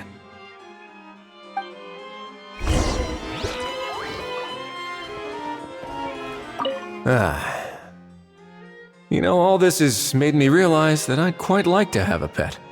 If that proves inconvenient within the fortress of Meripede, perhaps you should consider finding a place in the court of Fontaine. That actually sounds like a good idea.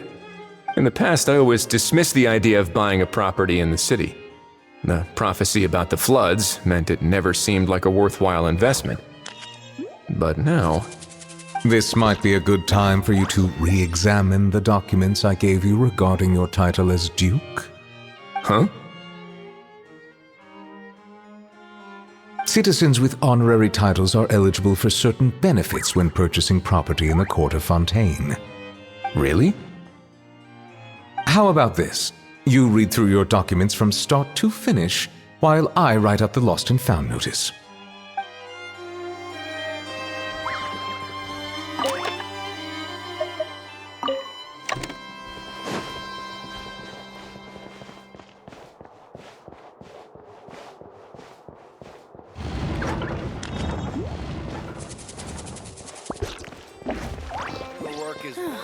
leaving the Ministry of External Relations with these newcomers are full of enthusiasm.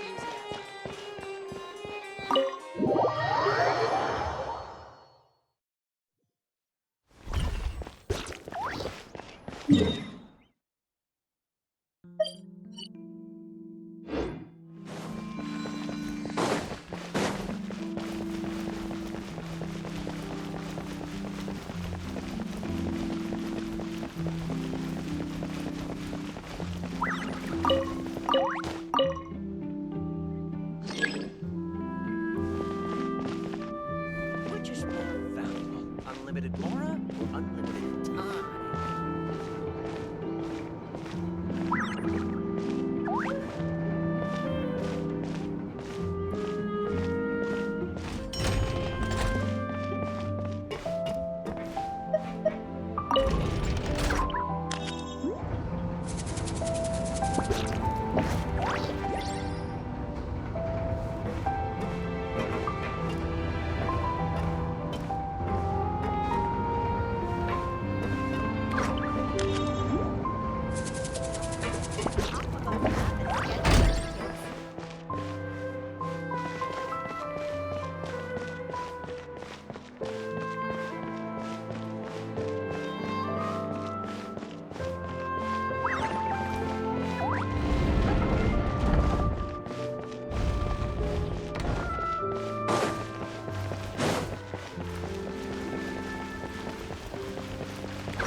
Investing too much emotion puts your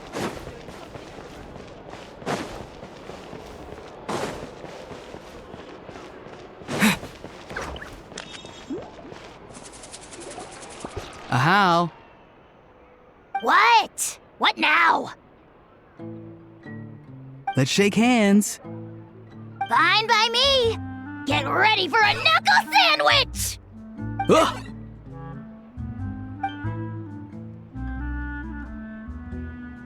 Oh, nice dodge. Paimon feels strangely inclined to keep a safe distance. Did you miss me, bro? Cuckoo, you're free! Ugh, not you again. Nope, didn't miss you in the slightest. Hey, Gramps. And hey, Paimon and Kanich. It's good to see you all. Thanks for bringing Kukuku back.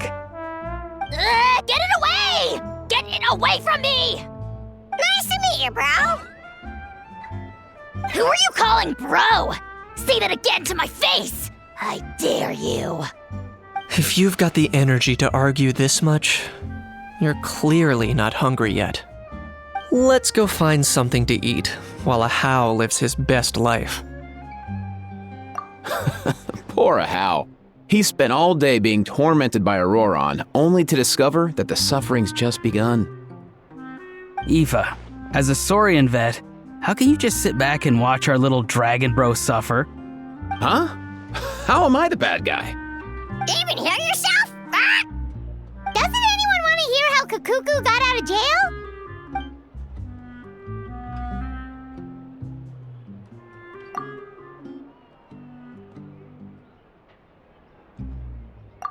Don't lose hope, Ahau. By the same standard, you have freedom of movement now too. You're still in the game? Same standard? I will not be held to the same standard as that thing! That's right. You won't. As far as I understand, the Palais Mermonia will want to assess your case on its own merits before they grant you freedom of movement.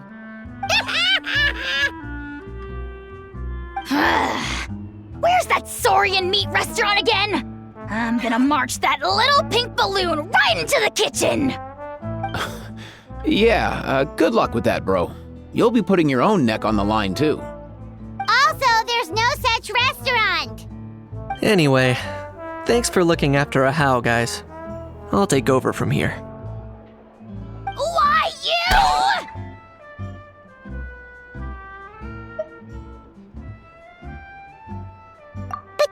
too. Kukuku wins the cuteness competition hands down. Really? Thanks! Wait, who are the other contestants, though?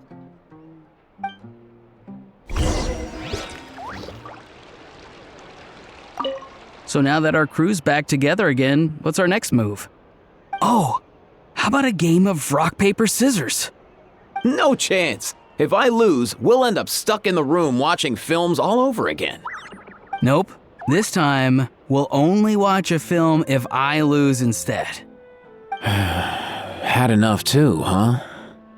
For real now? Come on, bro! Can we just ditch this whole leaving it all to chance thing? Why don't we take our fate into our own hands? Aren't we doing that already? Rock, paper, scissors uses our hands. Don't know why you're laughing. You're stuck with paper every time.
That unique rope. All right then, I'll just.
that unique aroma. All right, then.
we should go hang around the Palais Mermonia to see if anyone shows up to claim.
Huh, looks like there were quite a few others with the same idea.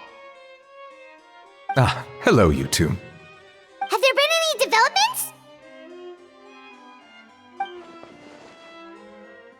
Okay, guess not. Well, the notice was only just posted. Guess it's pretty unlikely that someone would show up right at... Special Patrol, open up! Ah! Who's there? What's going on?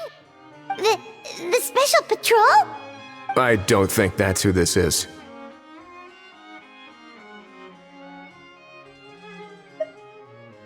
Hey, this isn't the time for silly jokes! Let's go check it out.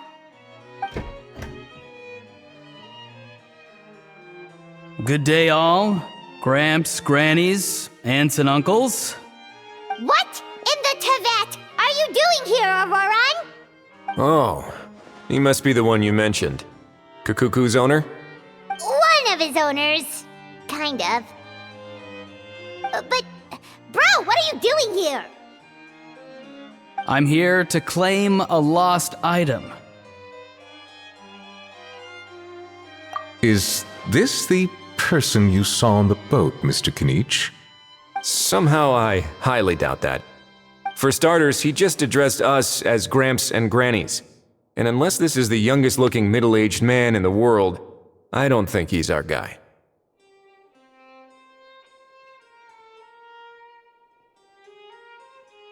Huh.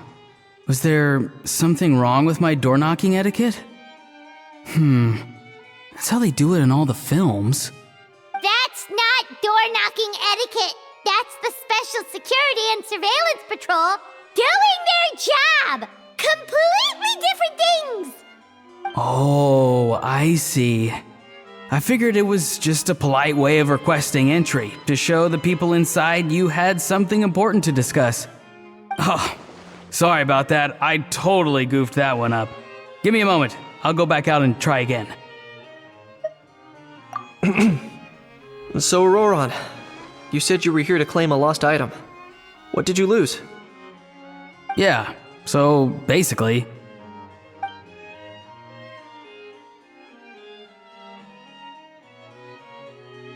For real now? Oh, come on, bro. Auroran, be honest now. Were you the one who lost this? No, it belongs to a friend. So it belongs to Aoife? Of course not. Aoife has his own gun.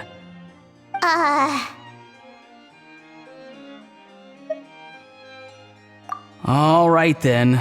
I knew this wouldn't go well. So here's what went down. This morning, Aoife and I were playing rock, paper, scissors. Before long, he'd lost, as he usually does. So we figured we'd head out and visit some of the Cour de Fontaine's famous landmarks. When we got near the plaza, a man suddenly stopped us to ask for help. He said that he had lost something and that someone had found it and sent it over to the Palais Mermonia. But apparently he used to work here and was worried it'd be awkward bumping into his old coworkers, so he asked us to pretend to be the owners and claim it on his behalf. You didn't manage to keep that pretense up for long. It's fine. I'm not the one who feels awkward anyway. So, a former employee of the Palais Mermonia. Was this individual a Fontaine native? Yes, at least I assume so. He looked like a well-dressed gentleman to me. We were about to refuse, but he was so polite. Could it have been a disguise? Oh no. Auroron, Paimon thinks you've been tricked. This person might be in cahoots with the bad guys. Oh, maybe he already took off and escaped as soon as your mission went pear-shaped. No way. I'm not that dumb. Huh? He's not going anywhere. Aoife and Kakuku are keeping an eye on him over at the plaza. Keeping an eye on him. I like the sound of that. In that case, let's hurry over to where Aoife is. Time to catch that con man and find out what's really going on here. Wait a minute, I have a question first.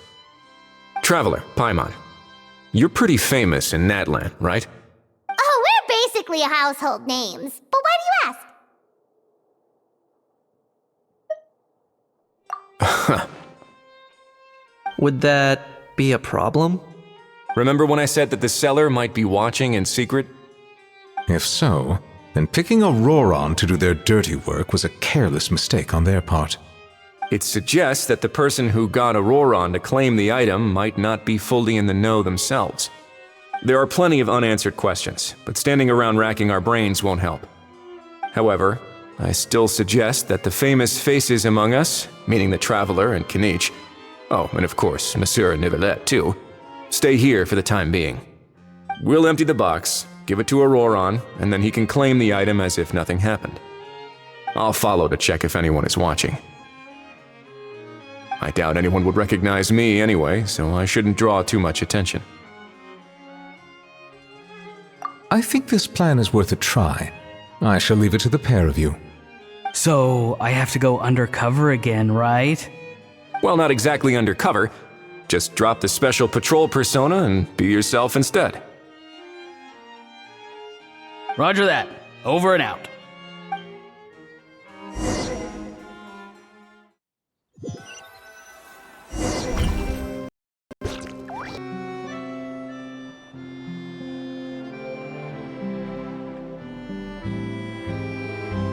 No sign of any suspicious individuals around here. Auroron has entered the elevator as planned. I'll head over to the plaza now.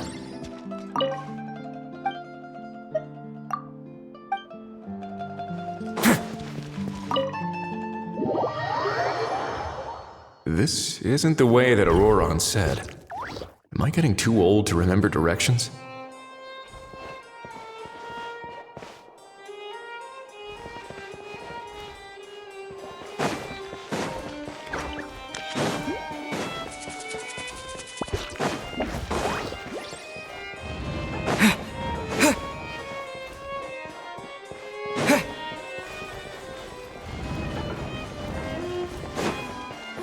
Leaving the Ministry of External Relations with death.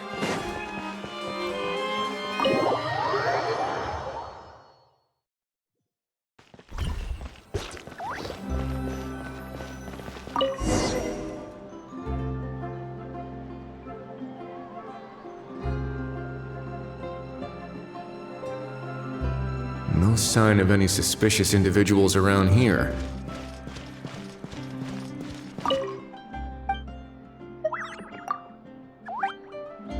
Auroron has entered the elevator as planned.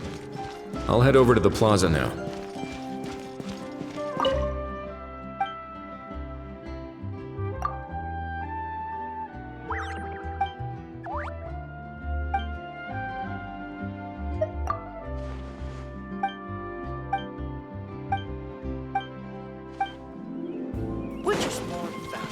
Auroron's taking the elevator. I should take a different route to the plaza.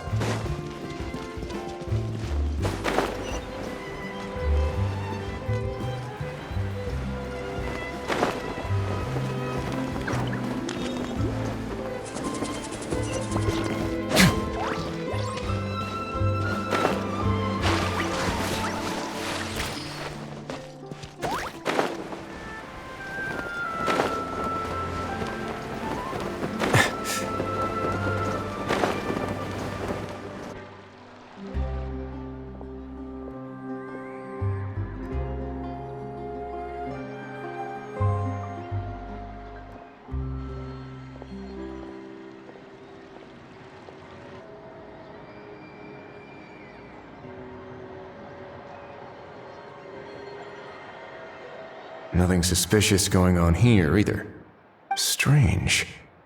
Maybe we're overthinking this? Oh dear! Oh dear! Stop with the pecking! Stop with the pecking! Please, sir, I'm begging you, do me a favor and get this pet of yours under control! The heck are you on about? Sorry, but he's not my pet. He's my coworker. And I should warn you, he's not too happy with how you're talking about him. What the? This thing has a job? So in that land, they just dish out jobs to any old thing. Uh-oh. Kukuku's not too big on being called a thing either. You're on your own now. I'm sorry. Please, Mr. Kukuku. Master Kukuku. Lord Kukuku. I meant no offense, I promise. All right, Kukuku. That'll do for now. Let me ask him some questions first. Sure thing, bro.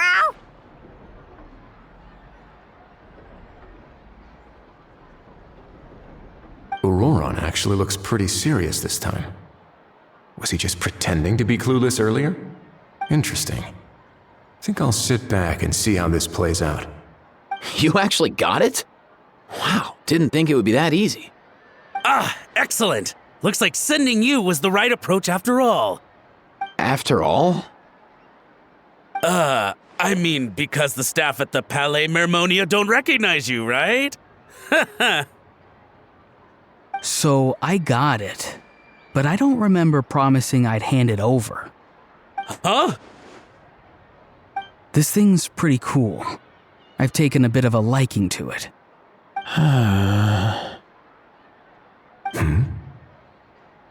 Please don't do this, my good sir, my master, my lord.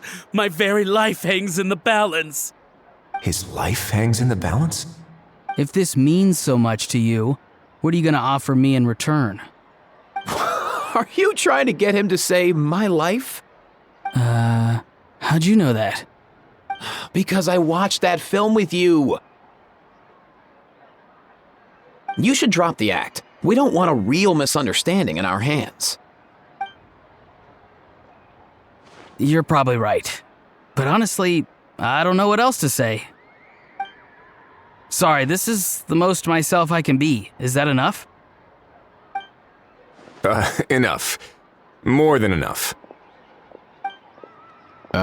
Who's this dude? Just think of me as a staff member from the Palais Mermonia. Now, if you don't mind, I have some questions for this gentleman about that life or death treasure you were just discussing. Truthful answers appreciated, of course.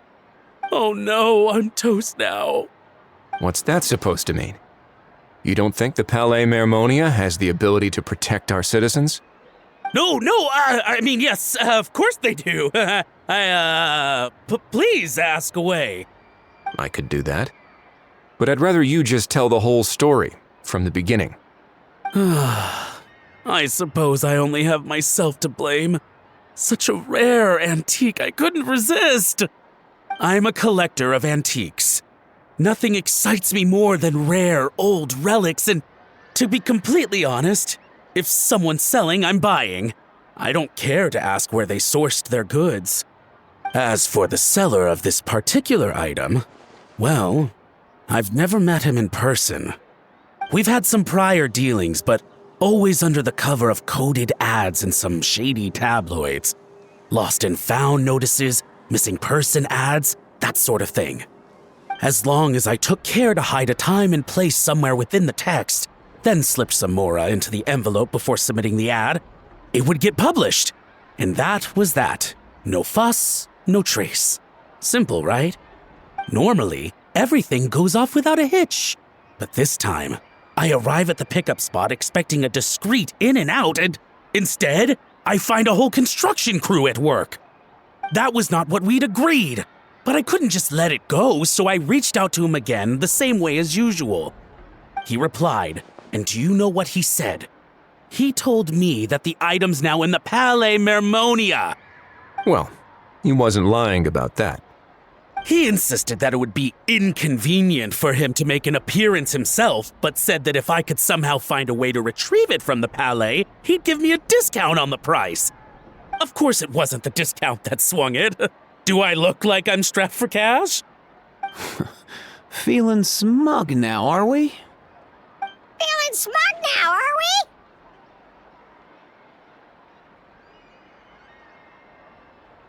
we? No, please go easy on me. Go on.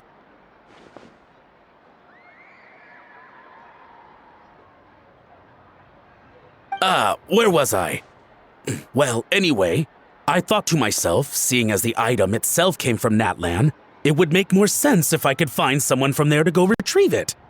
And by a stroke of complete and utter coincidence, I just so happened to see these two young folks wandering around, so I'm so very sorry. I underestimated the pair of you. I need you to clear something up for me. You haven't paid the seller yet, correct?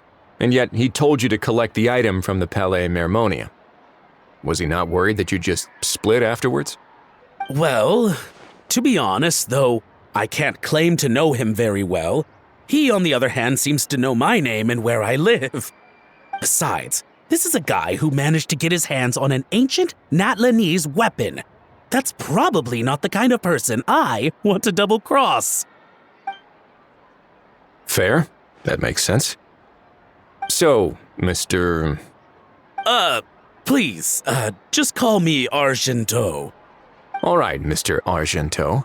Listen very carefully to what I'm about to say. It will determine how much of the rest of your life you'll be spending beneath the waves. What does he mean? Is he gonna drown him just like they do in those gangster films? Oh, I get it. He's talking about that place at the bottom of the Fontanian Sea. Shh, can it? Owing to your suspected involvement in the illicit trade of Natlanese relics, you're now one of the suspects in an international smuggling case. A trip to the Opera Epiclese seems unavoidable at this stage, but on the bright side, you still have one chance to make things right.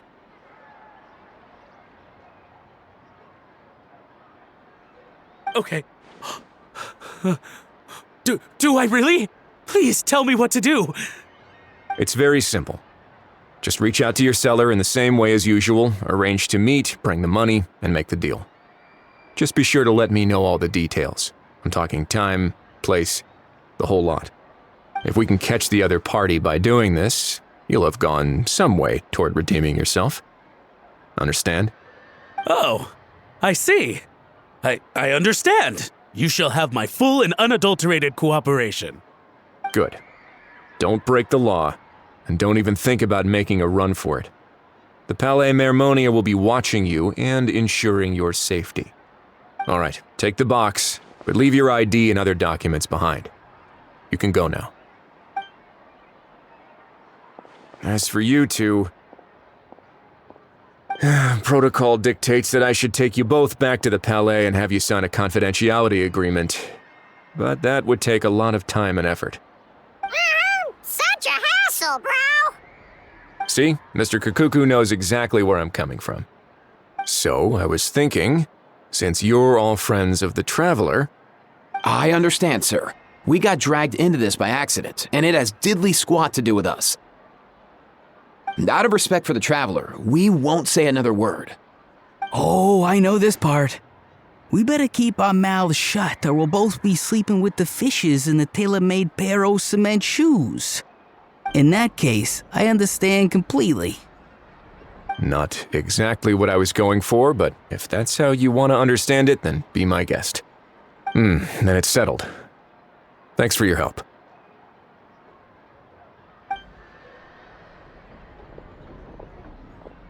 Boy, am I glad that's over. That's enough work for one day. Time to head back.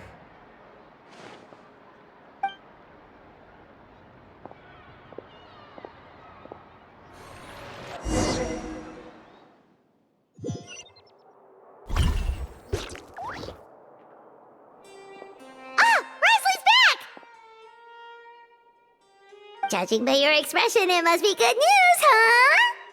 It went smoothly, on the whole.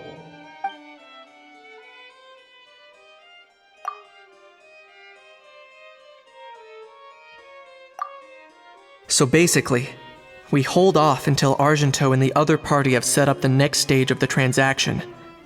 Then we plan our next move. Patience will be key. I get that. It's like hunting. I'm just not sure the other party will take the bait so easily.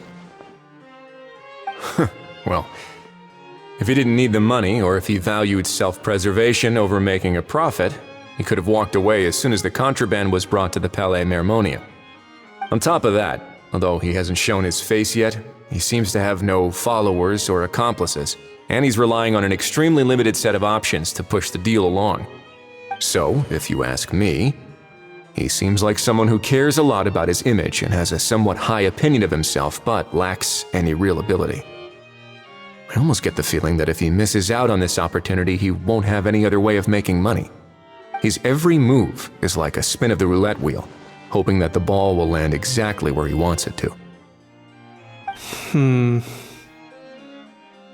Or, I don't know. Maybe he'll cut his losses and vanish into thin air, and our efforts will have been in vain. At least Natlan will get the stolen relic back, so it won't have been for nothing. In that case, let's hope his arrogance stays in play. Everyone, I have just briefed the Marechaussee Phantom on the situation. As soon as there are any further developments, we will act without delay. When that time comes, we will be relying on your help. We'll be waiting for the good news!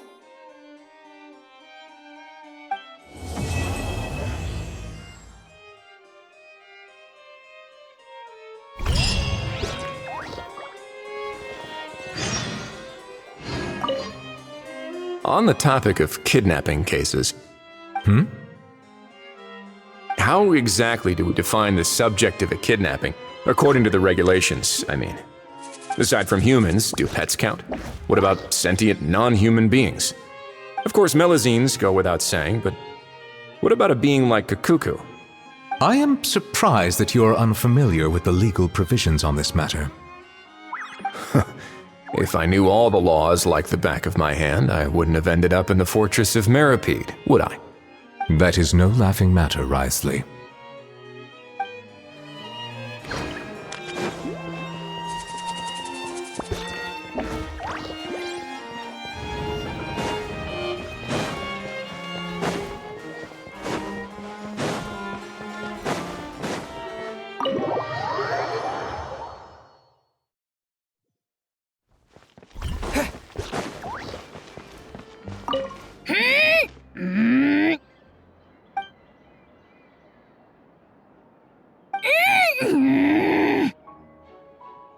Come on, just spit it out.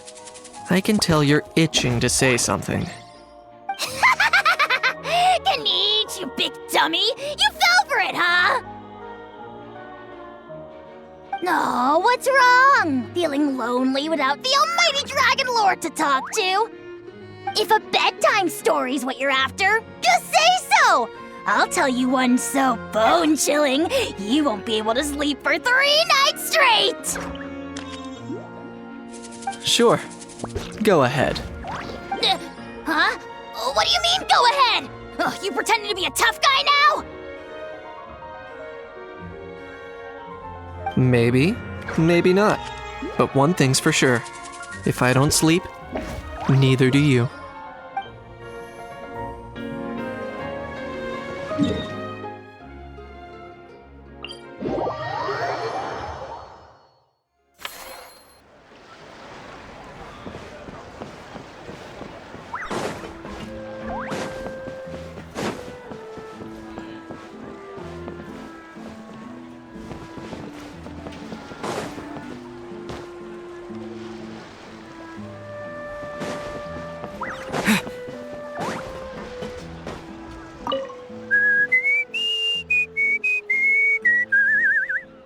In a good mood, I see. Yep. Seeing my dear vegetables all settled in right where they belong brings me great joy. You sound like a proud parent. I'm happy for you, bro. But given how where they belong is inside a cooking pot, that kind of fills me with dread at the same time. Nice to meet you, bro. The heck are you on about? Does this really seem like a good time for nice to meet you? I guess he's referring to the meeting of the vegetables in the pot. You got it, bro! Honestly, right now, I'm not sure if I should be worrying about your definition of nice to meet you or investigating whether you and Kakuku share some kind of telepathic bond.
That unique aroma. All right, then.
That unique aroma. All right, then.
Whoa, is that our hero, the Traveler? And Paimon, too! Oh, I guess I shouldn't be too surprised. Mrs. Coiffier already told me you were the big boss here. But when I saw you just now, I forgot myself for a moment. Technically speaking, the Cheval Moran Film Fantasyland doesn't even have a boss, does it? Isn't it the idea that everyone works together to make it as successful as possible, and then we all share the profits? But, wait a sec. Why are you here, Veressa? Well, officially, I'm here to promote my brand. Not long ago, Mrs. Coiffier placed an order with me for her restaurant, as she often does. In her letter, she mentioned that showcasing my orchard's products at the festival would boost sales and help build my brand recognition. After talking it through with my parents, I decided to give it a shot. Now that I'm done with the restaurant's ingredient order, I plan to sell the rest of my fruit directly to guests to help quench their thirst, of course. The thought of enjoying fresh fruit from Natland here in Fontaine does sound pretty appealing. But with this many customers, wouldn't it be exhausting to watch the stall all day? Huh? Am I supposed to be watching the stall the whole time? There's an attraction over there called Movie Masterpieces, right? I heard some of the challenges are based on famous films. Some of those films have even been adapted into great comics. I'd love to go give it a try. So, you're not doing any business at all? Back in the Collective of Plenty, I'd just set up a sign with the fruit prices, place a weighing scale and a coin jar to one side, then let people pay on their own. When closing time came around, I'd wake up and check the accounts. Not a single Mora has ever gone missing. To be fair, that does sound nice. People in the Collective of Plenty are a law-abiding bunch. No one would even think about taking something without paying. Makes sense that tending your stall wouldn't take too much effort. Fontainian customers are no doubt trustworthy too, but let's just say they're not used to self-service shopping. Plus, if you just leave the stall unattended as a Natlanese merchant, people here might think you're gone for good. In that case, I'd better start acting the part. But I'll need to buy some things in the city before I officially open for business. I promised to bring back some Fontainian clockwork mecha for Kochi-an-san. Oh, and I also wanted to try a few rounds of movie masterpieces. After that, I should be able to focus on my business without getting distracted. We might not be locals, but we've explored Fontaine quite a bit. We know our way around pretty well. In that case, give me a moment to get some extra fruit, a price list, and my coin jar set up. I get to go shopping with the Traveler! Nice.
Hello, boss. I'm from the Collective of Plenty. You might recall receiving a letter from us requesting you to design some components. Wait a sec. Why does Eon-san need clockwork mecha? Nothing like that. Our coach just wants to fine-tune her gym equipment so people can target different muscle groups more easily. She mentioned something about a rowing machine to focus on back muscles, as well as a pec deck and a leg press machine. The parts that connect the ropes and weight plates wear out easily, but they need to be strong. So Coach Eon-san thought she'd give Fontanian Clockwork Mecha a try. It all sounds so technical. When did fitness turn into some kind of complex engineering problem? To be honest, I don't really get all the details either. But if it works out, I'll be sure to train according to her revised method. And if it doesn't, we can always stick to the good old methods. If you're interested, I can show you a few beginner exercises the next time you drop by our tribe. You'll be able to smash the records without even breaking a sweat. I know it. Paimon will pass on that one. She'll be rooting for you from the sidelines, though. You can always try the equipment we keep for little Saurians, Paimon. As long as you start out with the super lightweights, you'll be fine. Weight training's for everyone, you know. As long as you put in the effort and keep it, anyone can develop rock-solid muscles. No!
All right, time to show off how fast I can run.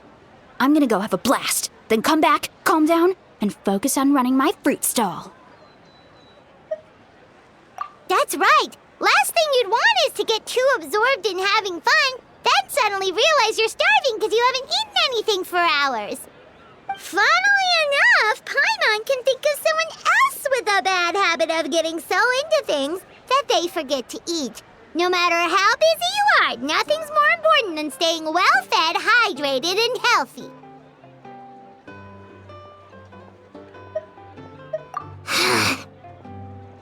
No need to worry about me, guys. I do a lot of long-distance running, so I always make sure to bring some food and water with me. This time is no exception.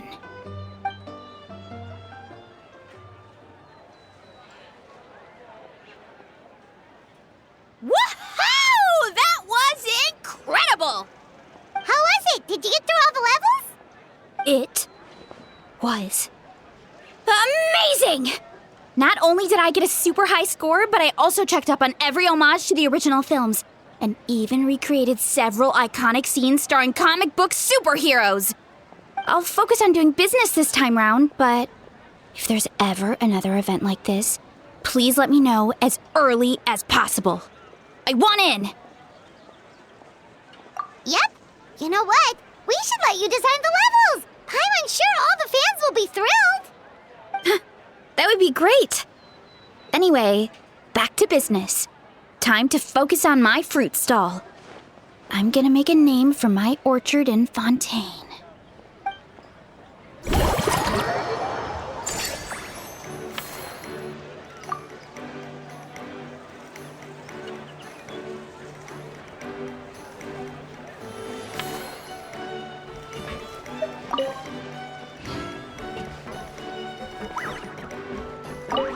Seeing how happy everyone is here, I can't help smiling myself. Would you like some fruit? Feel free to take some.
Welcome to the Cheval Moran Film Fantasyland!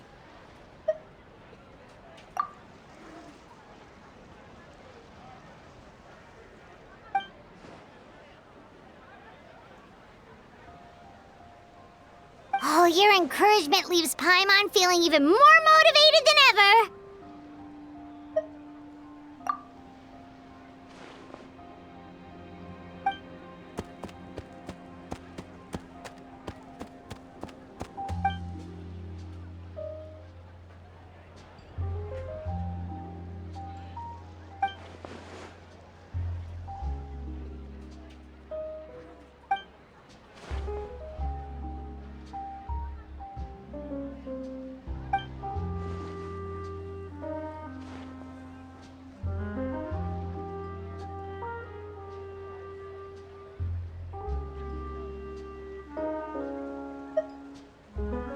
But now they've got films to watch. Even the ones who used to cause trouble might settle down a bit, right? We have our very own animal-themed area, by the way. We call it Mellow Manor. Customers are calling it the most relaxing place in the park.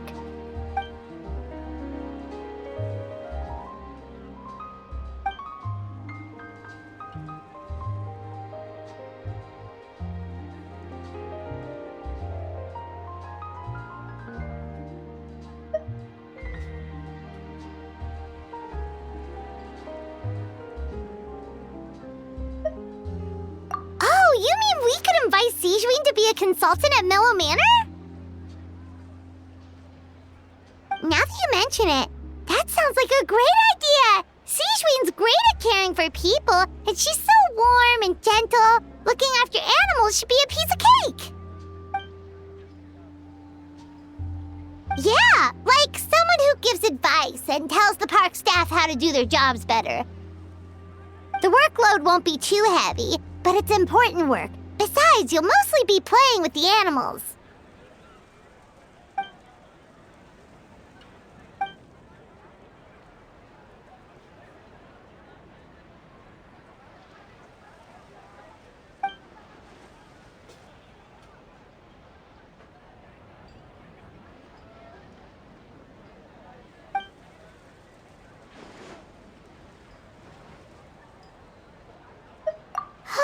With Sigewinne on board, Mellow Manor's gonna be even better than before! Paimon has a feeling our revenue's gonna shoot through the roof!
Forget health issues. Paimon wouldn't be surprised if she could actually chat with the animals once she's done reading.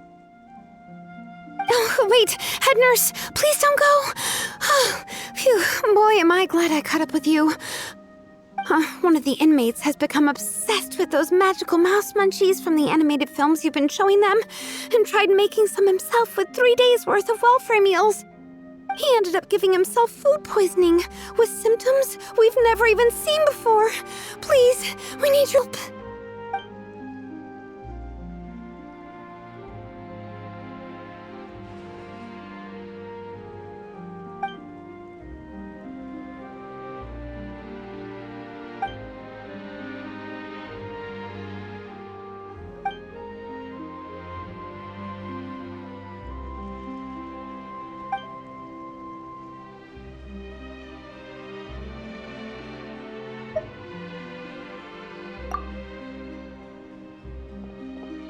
Sijui sure has it tough. Not only does she have to worry about taking care of her patients, she also has to clean up after those troublemakers. Why don't we prepare something tasty for her? It might help lift her spirits.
And here's a special snack, too! Hope it gets your strength back up.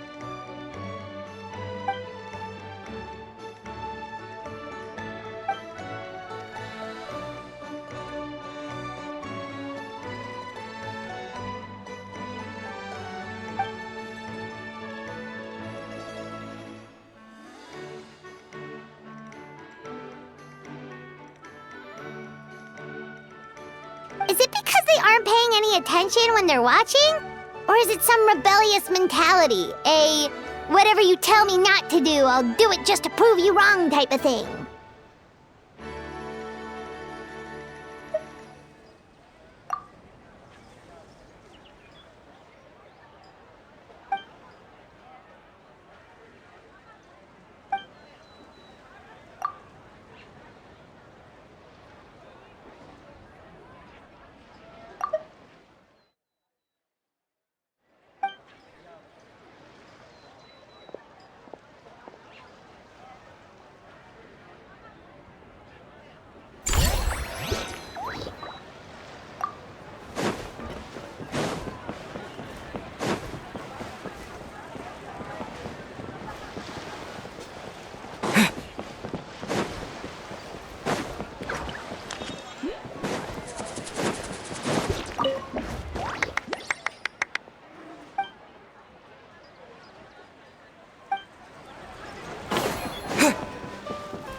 Neuvillette sent someone to contact us this morning! That must mean there's been some progress! No time to waste! Let's head out!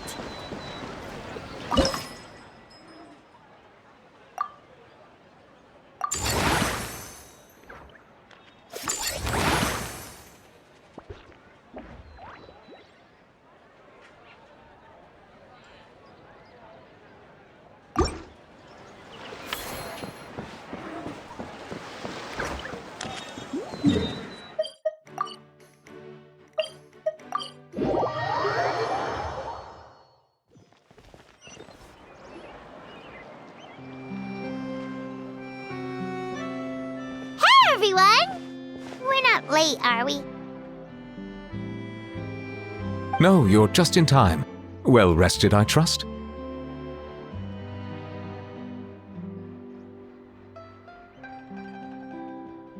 A great way to stay energetic, certainly.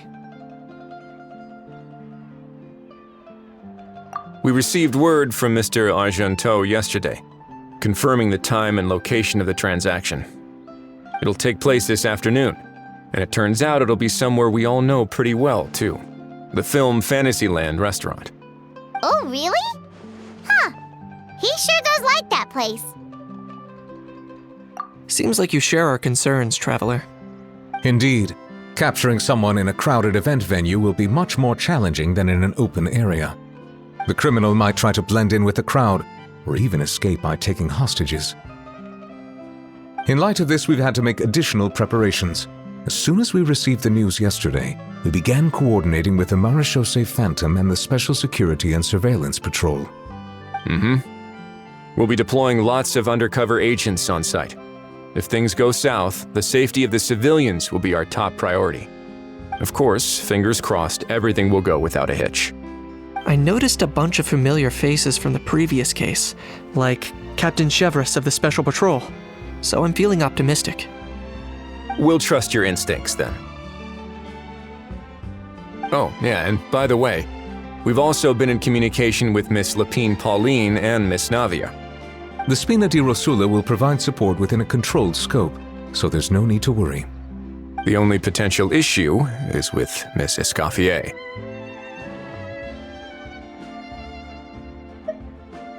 You know what, that might not be such a bad idea. Ahem. All right, no more jokes. Miss Escoffier has made it clear that she doesn't want her restaurant to suffer any losses as a result of this operation. But, well, I have a feeling things might not go quite as smoothly as she hopes. To be honest, we shouldn't have dragged you into this in the first place, and it's caused you quite enough trouble already. The Fontanian authorities should be able to handle the rest from here. But still, I'm guessing you'd like to see how it all turns out.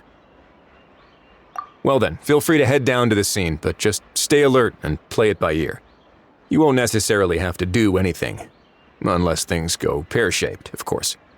I'll do my best to ensure that things don't escalate to that point.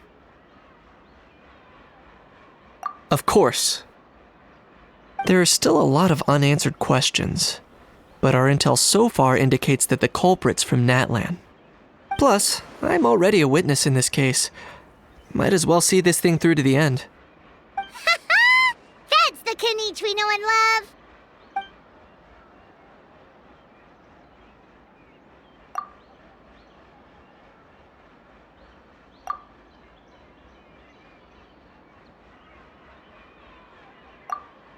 Well, that's enough of the small talk. The operation's scheduled for the afternoon. If we're quick enough, we'll even have time for a few cups of tea before we leave. Oh, and let's grab something to eat too! Can't work on an empty stomach, you know. And rooting for you! It's a very important job. All right, I'll head over to the venue now. Ahal's been harping on for days now about this event-exclusive meal he wants to try. Guess I might as well shut him up sooner rather than later. See you in a bit. I look forward to hearing how it all goes.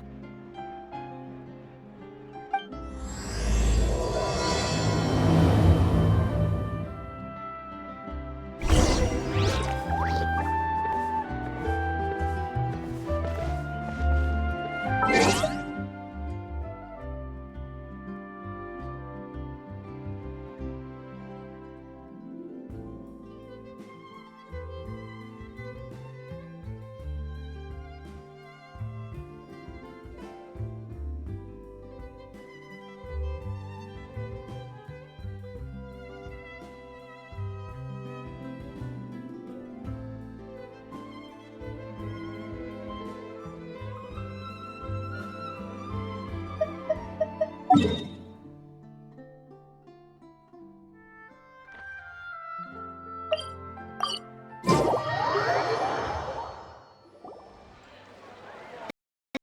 seems to be getting livelier by the day.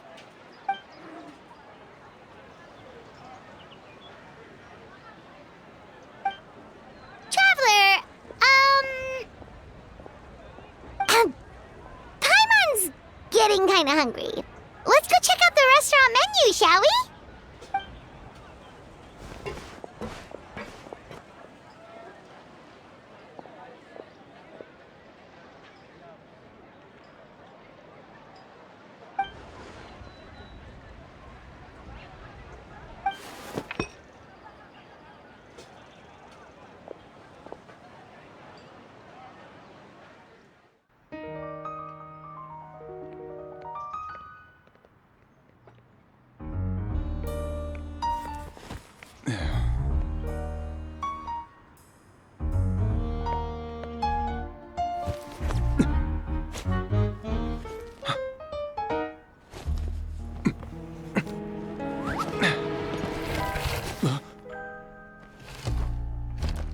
Your friend thought you might be thirsty. Won't you stay and drink it?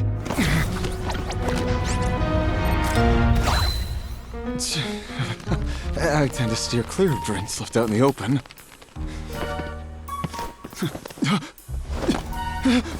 You're surrounded. Give up and come with. You lousy swine! Stop right there! Oh look! A surprise performance! Wow! How lucky we are! Quick, take a photo! After him!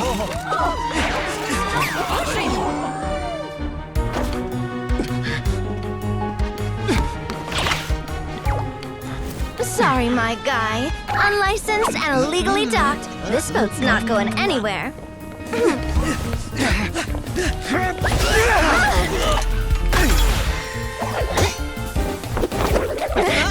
Quick! Don't let him get away!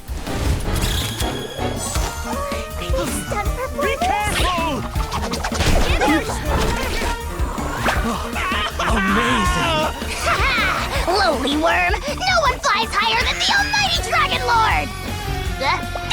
Who's stealing my fun? Ah, you again! You're driving me crazy! Oh, wow,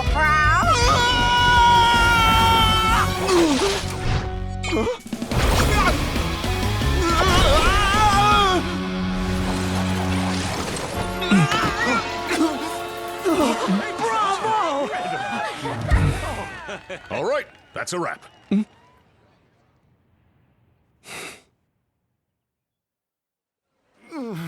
Unbelievable! You can't just drag someone around like that! Such blatant disregard for human life! I'm gonna sue the living daylights out of you! Will you now?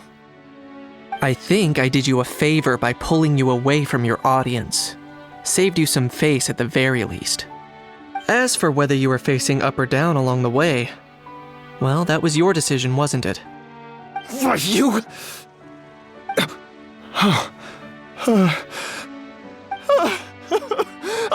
All right, I admit it. I was in the wrong. Oh, of course I know the difference between right and wrong, but I had no choice. I desperately needed the money. I was an expert on ancient relics. Not only did I have a successful career, but a happy family too. But my son, I never imagined he'd turn out this way. Fell in with the wrong crowd and ended up shoulder deep in gambling. We had some savings, but he drained them away like a waterfall. Once he fell into debt, he had creditors regularly coming over to threaten and intimidate him. I'm his father. How could I just stand by and watch him suffer like that? Oh, my son is about the same age as you are. If only he could have turned out more like you. That's the only reason I needed the money. Please, believe me. You... Please, kid, I'm begging you. Help me. I see you're from Natland too. That makes us brothers. Please, have mercy. I still have a chance to help my son straighten himself out. But only if I get back. If I go to prison now, he'll be doomed, I tell you, doomed! And isn't standing together and fighting for a better future what families do? Our fate is in your hands, young man. Please, have a heart. Something wrong, Kanich? Gone soft, have we?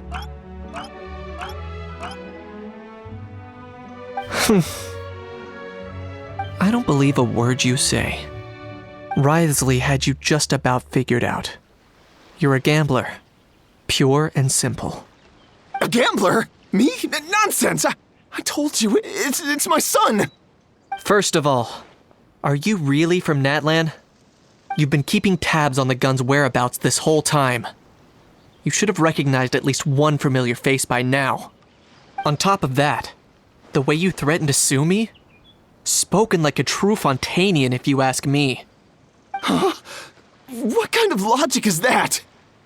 I can explain. I actually grew up in...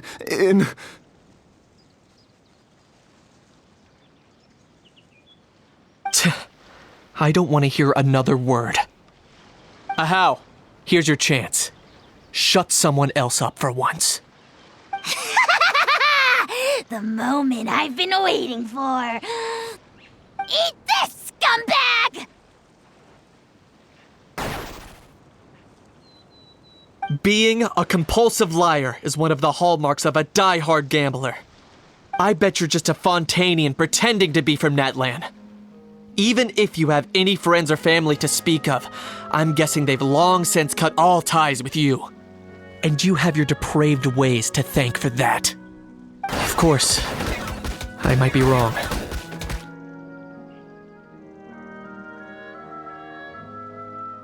But does that matter? I'm just here to arrest you. If you're looking for an advocate or a shoulder to cry on, you're out of luck. Besides, prying the truth out of you is exactly what your beloved courts are for. Isn't that right?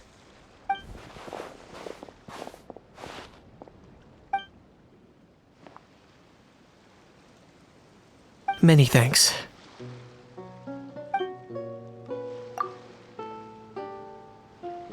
And me? What about me? So rude. You should be bowing down in gratitude to the almighty Dragon Lord.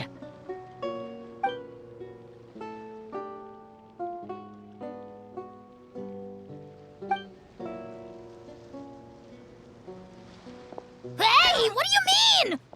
Hold it right there! Don't worry. I'm fine. I wasn't the one who just got dragged all the way here. Little Kanich, thinking back to when you were just an itty-bitty boy, Kanich, aren't ya? Aw, don't start crying like a little baby. I am the almighty Dragon Lord! No servant of mine will be seen acting so weak and pathetic in public! What are you on about? Still, I suppose there's no point hiding it from you. To put it plainly, I can't stand gamblers. They're the most irresponsible people in the entire world. No respect for the principle that you have to give in order to get. They'll tell 1,000 lies for a single coin, deluding themselves into thinking they can use it to gamble their way to a vast fortune. But we all know that even when it looks like you're getting something for free, there's always an unseen cost. In the past, I also ended up paying a price for my father's gambling losses. I don't want anyone else to end up in a similar situation if I can help it. Don't feel sorry for me. I certainly don't feel sorry for myself. They say that people are shaped by their past, and since I've made it this far, I must have done a lot of things right. We should never punish ourselves for the mistakes of others.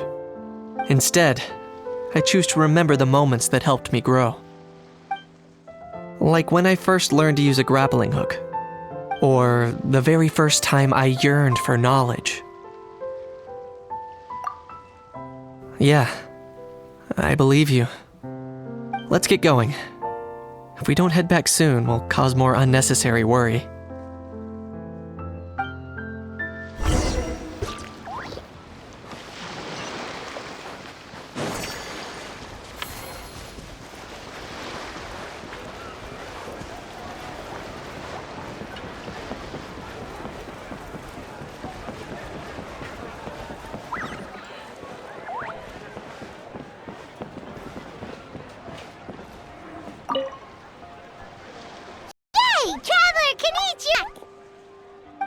Chevra's taking the criminal away! She looked pretty pleased with herself.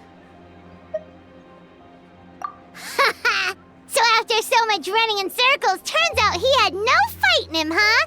Guess running away was the only trick up his sleeve.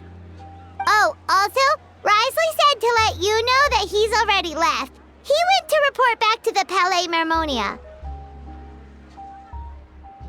Apparently, the Maréchaux say Phantom's preparing to carry out an in-depth investigation into illegal gambling activities.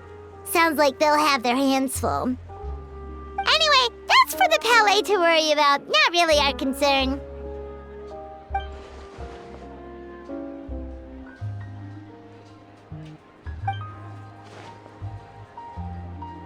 Hey, it's not like you to give up so easily, Charlotte.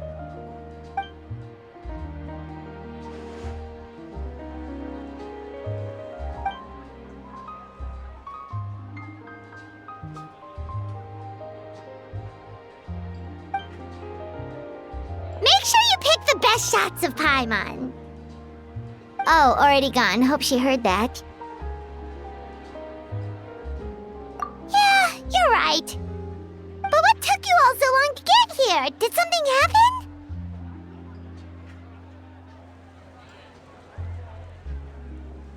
What? Rumors and slander! When have I, the almighty Dragon Lord, Kahulahau, ever sunk to such sniveling? Often, actually. To be honest, I haven't decided yet. At the moment, I've got nothing urgent to get back for. And, in any case, the court might need me to testify again. Plus, that gun's still a key piece of evidence. I'll probably have to wait until the case is closed before I can return it to Natlan. So, I guess I'll be sticking around to enjoy the beach a little longer.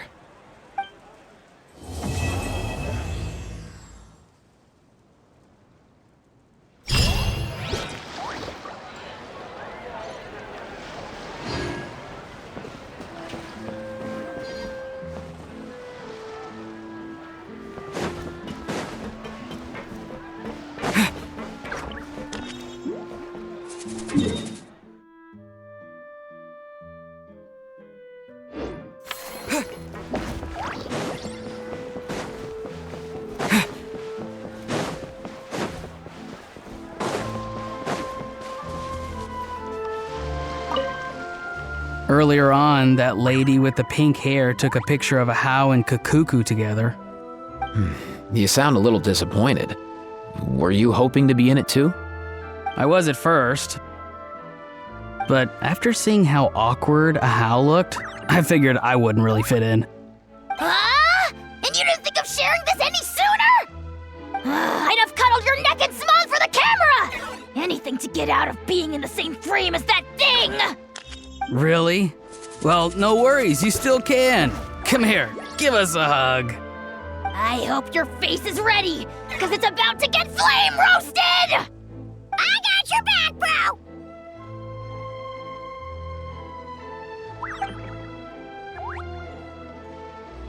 Kanich, have you thought about maybe ditching that little rascal? Leaving him here for good when you leave?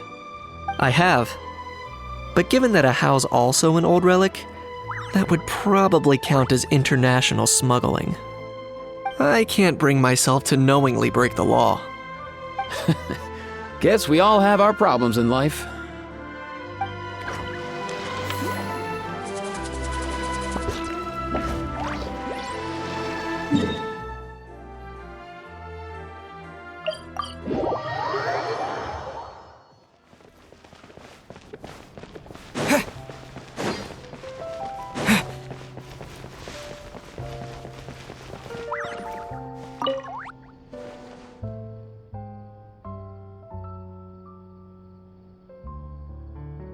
Your efforts are much appreciated.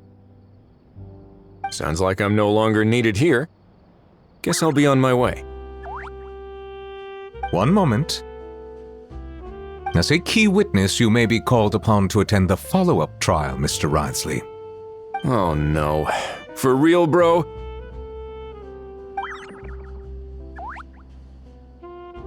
But sorry. I meant, could I maybe attend anonymously?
Huh?